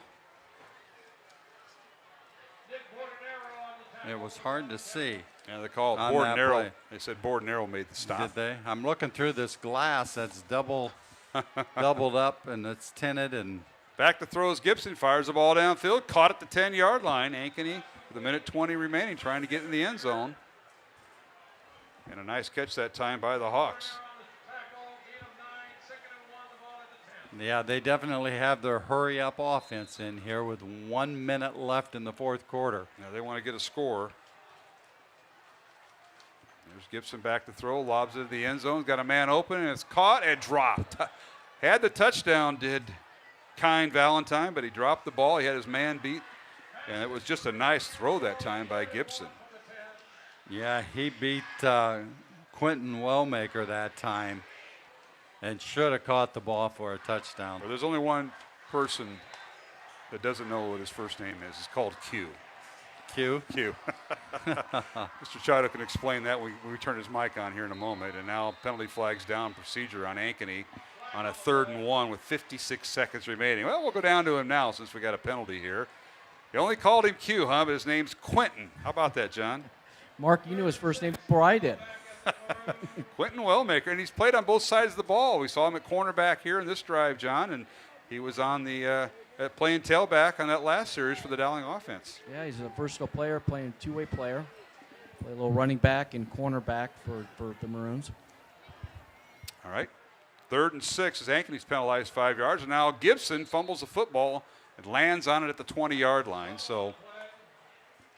Yeah, 40 seconds, and the game clock continues to run here, Dave, with Dowling leading 42-12. Yeah, he made a mistake there. Not only did he fumble the snap, but he he knelt down to pick it up instead of just picking it up. I want to thank Lichtag Family Dentistry, along with Skeffington's Formal Wear, Bozen the Florist, Tamia and Sons, and Borden Narrows, along with Northwest Bank. Here's a pass in the end zone. The pass is caught, touchdown, Ankeny, and that is Kine Valentine from 21 yards out. And Ankeny getting on the board again. It's 42-18 Dowling. And that was Q that was on coverage for Dowling Catholic. Is that how you want me to put it, Dave? 12. And Ankeny scoring with 16 seconds remaining. Nice job leading this drive by Hayes Gibson, who threw for the touchdown pass.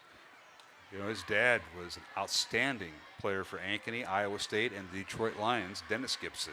Oh, yes. Hawks going for two. Gibson with it, rolls to his right, and trying to stay in bounds. He's hit and dropped the 2-yard line, so the two-point conversion is no good. So the score remains Dowling 42, Ankeny 18. We'll take a 1-minute break after the Ankeny touchdown and return with 16 seconds remaining in the fourth quarter here on Iowa Catholic Radio. Work, play, and everything in between. Stay cool with Carhartt from G&L Clothing. High-performance jackets, tees, and shorts. Whatever you do, you'll be more comfortable in Carhartt. Find it all at the Carhartt store inside G&L Clothing. G&L Clothing. Your size, your style, we got it all. Moms typically get to make a majority of the healthcare decisions for their family. That can be a lot of pressure, but not for me, because I know the choice is ours. For medical tests like MRIs, X-rays, CAT scans, and of course mammograms, ask your doctor to refer you to Iowa Radiology. They work around our hectic schedules, they're the best at what they do, and they're so great with my family. They truly care, and it shows. Visit iowaradiology.com or call to schedule an appointment. Iowa Radiology, our focus is your good health.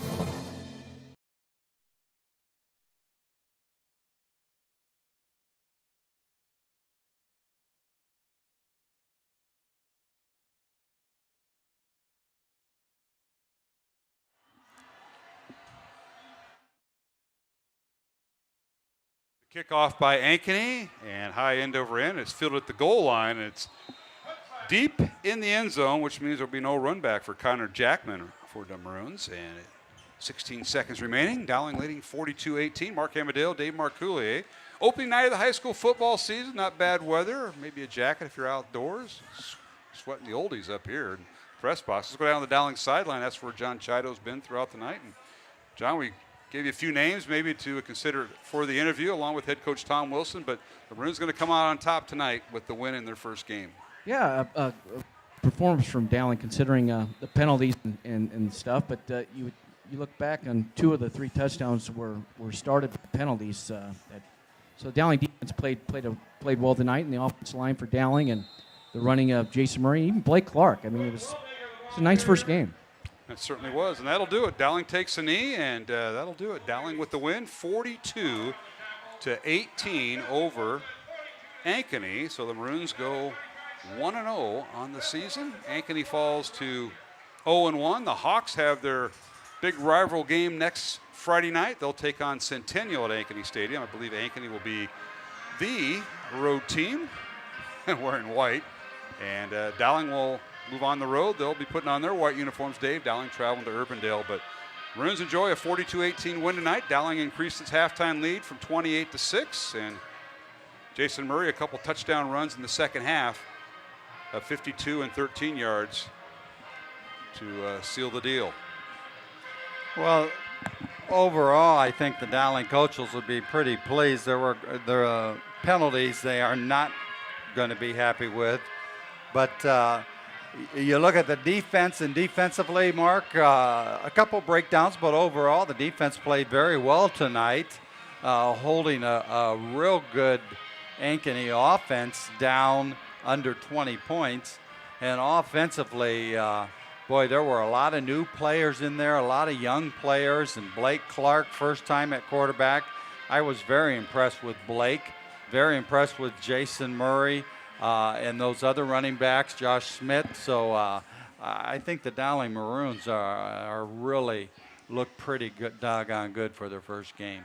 And Dowling wins it 42-18 over Ankeny, our final score here at Valley Stadium. Let's take a look at the offensive numbers as we appreciate the coaching staff doing that. Ankeny with 288 yards of total offense, and Dowling with 527 yards of total offense. Mark that one down, Dave. 527 yards on the opening night, 288 for Ankeny. The Maroons had 152 yards in the air, and Ankeny with 155 yards in the air. For Dowling on the ground, 375 yards tonight on the ground.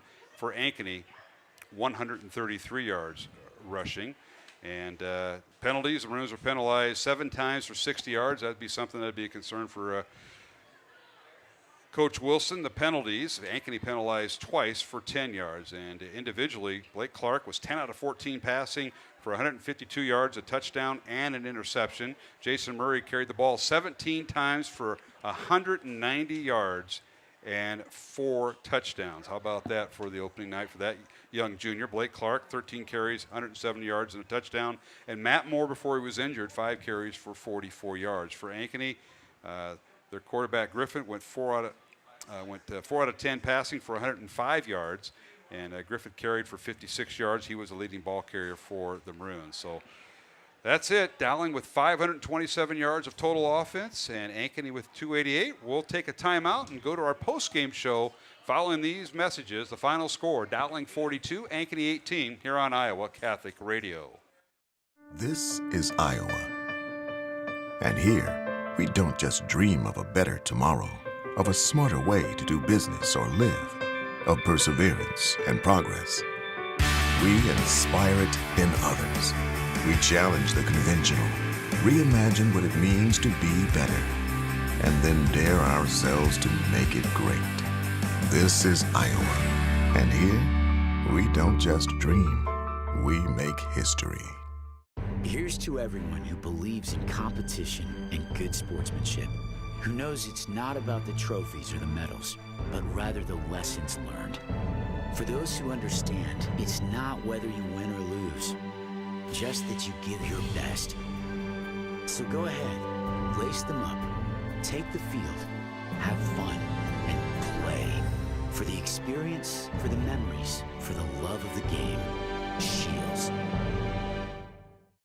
Schottenkirk Chevrolet's summer drive event featuring the Power Price. If it's not the Power Price, it's not the lowest price. New 17 Silverado Double Cab All-Star Edition 4x4. Power Price. $269 per month lease. Only $19.99 down, includes all fees. Power priced 17 Silverado Crew LT 4x4s. $35,290. That's $13,000 off. Power priced 17 Cruise LTs. $16,890. 17 Malibu LTs. $20,390. 18 Equinox LTs. $23,990. Hurry in for best selection. Schottenkirk Chevrolet on the west end of Hickman, Waukee.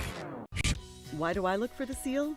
It's about trust. Whether I'm buying a car, hiring a contractor, finding a tax preparer, or an honest mechanic, the Better Business Bureau's seal means this business meets high standards. When I see the seal, I know I'll get what I pay for. No more taking chances and no more worries.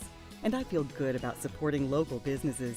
My life is so much easier knowing I can always trust BBB accredited businesses. It pays to look for the seal. See for yourself at bbb.org/Iowa. This is Iowa.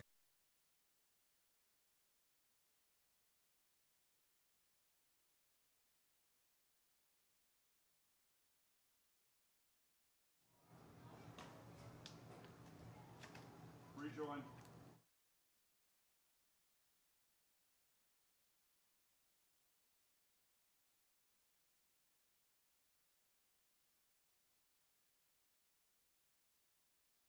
Back to Valley Stadium here in West Des Moines. Final score, Dowling 42, Ankeny 18 on the opening night of the high school football season. Mark Amadale, Dave Marcoulier joining you. And now we're going to go down to the Dowling sideline. And John Chido has got one of the Dowling football players with him. I believe it's Mitch Goff. And as soon as you get Mitch's attention, there you go. John, take it away with the Dowling offensive left guard, Mitch Goff.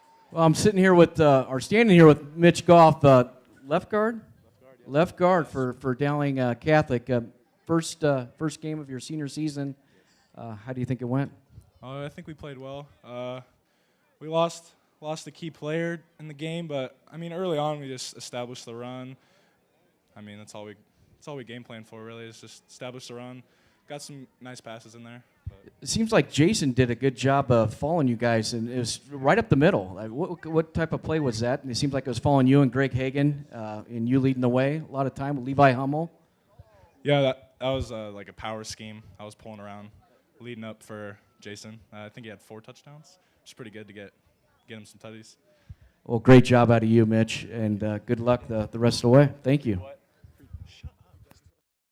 We've got John Chido down the Dowling sideline, and that was Mitch Goff that he interviewed. Dowling winning 42-18. We're going to send it right back to John, and I think he's got one of the defensive players, and I believe that is Mr. Riggs, who Dave Marcoullier, my partner, called his name a lot tonight. John, take it away with Mitch Riggs, the Dowling linebacker.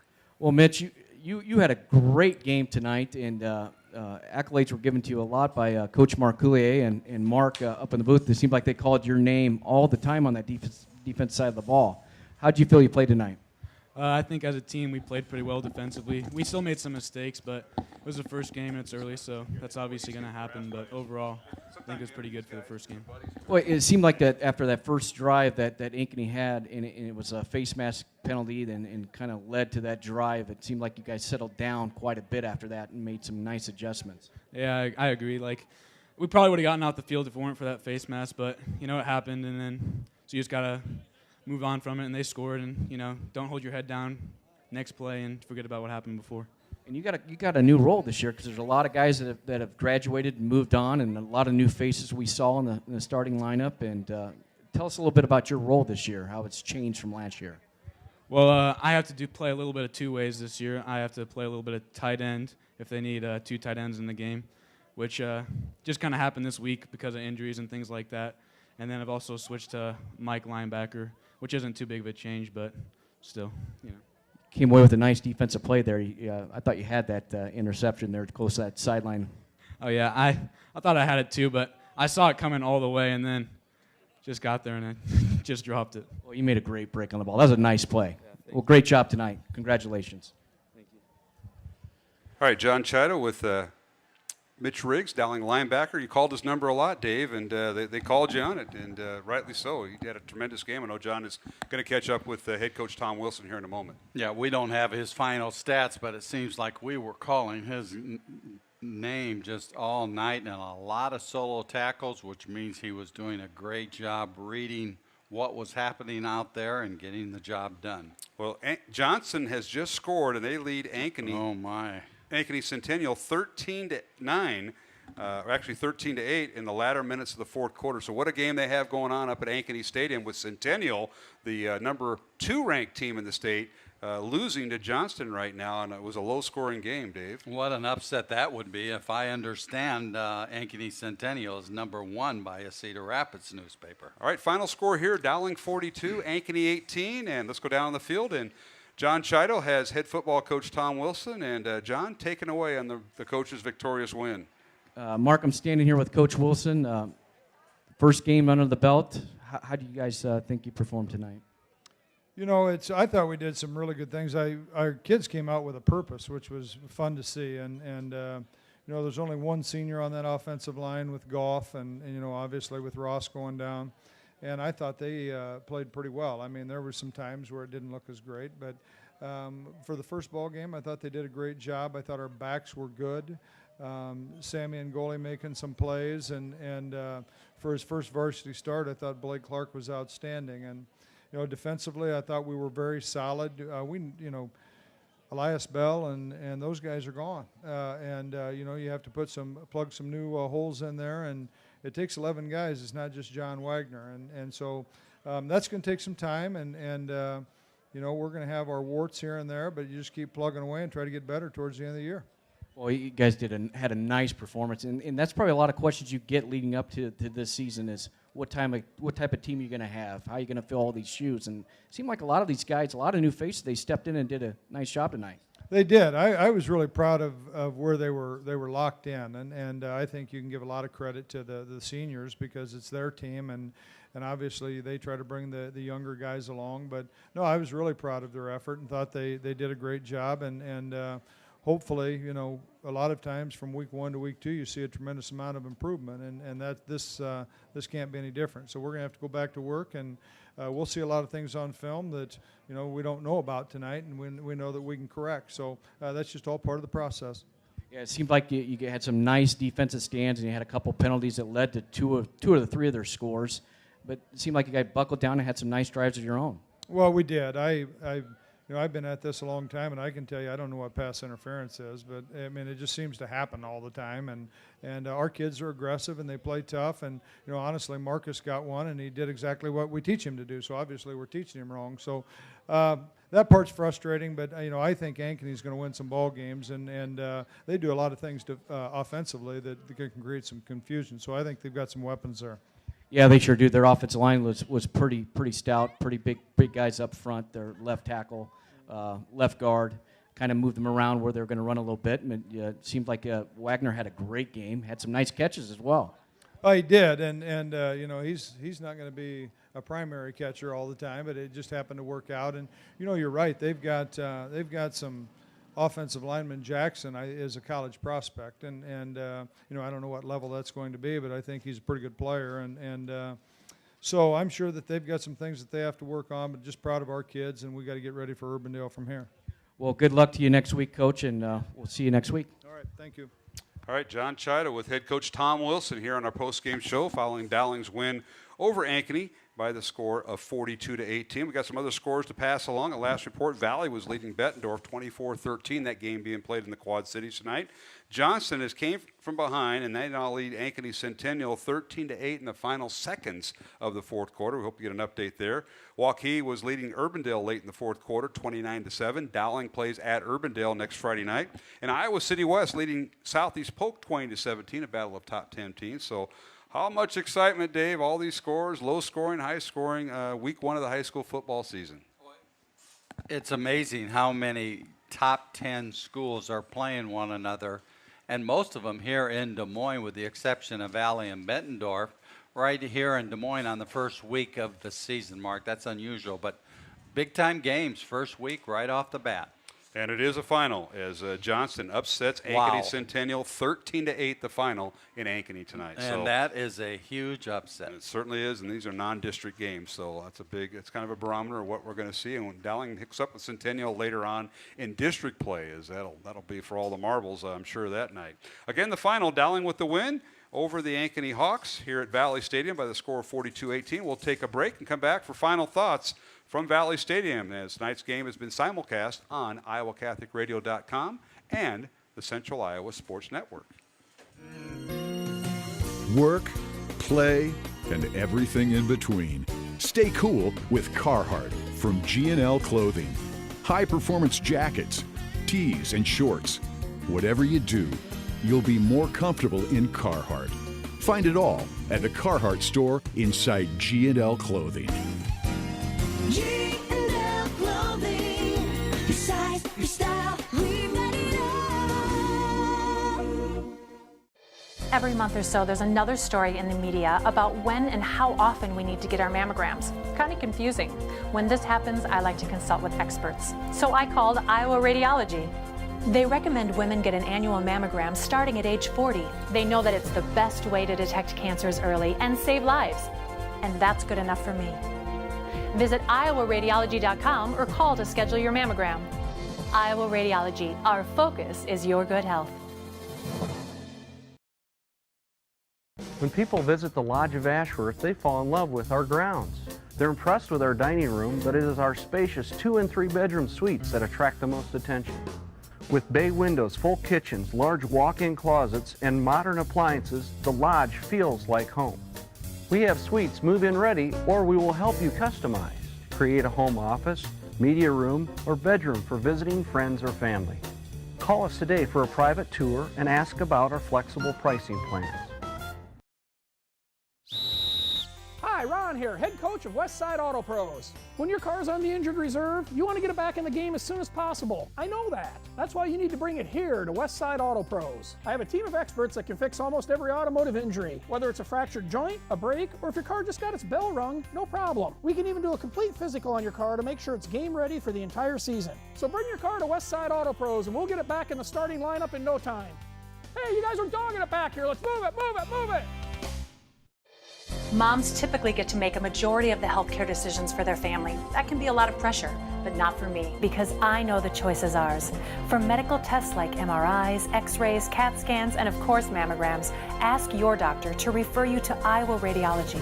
They work around our hectic schedules, they're the best at what they do, and they're so great with my family. They truly care, and it shows. Visit iowaradiology.com or call to schedule an appointment. Iowa Radiology, our focus is your good health. 527 yards rushing by the Maroons, giving up 288 total yards for Ankeny, 27 for Dowling, Maroons had 375 yards on the ground. And as John Chido did, he interviewed one of the offensive linemen. I think that whole offensive line could have been interviewed for the holes that Jason Murray, Matt Moore, and company went through tonight, including quarterback Blake Clark. You know, absolutely. And it doesn't take a whole lot for when you have a running back like Jason Murray with the speed that he has. He had 190 yards and 17 carries for 4 touchdowns his first game of the season. And you ask an offensive lineman if they'd rather have a power back or a quick running back, and they're going to take a quick running back every time because it's a quick block and move on to the next plateau.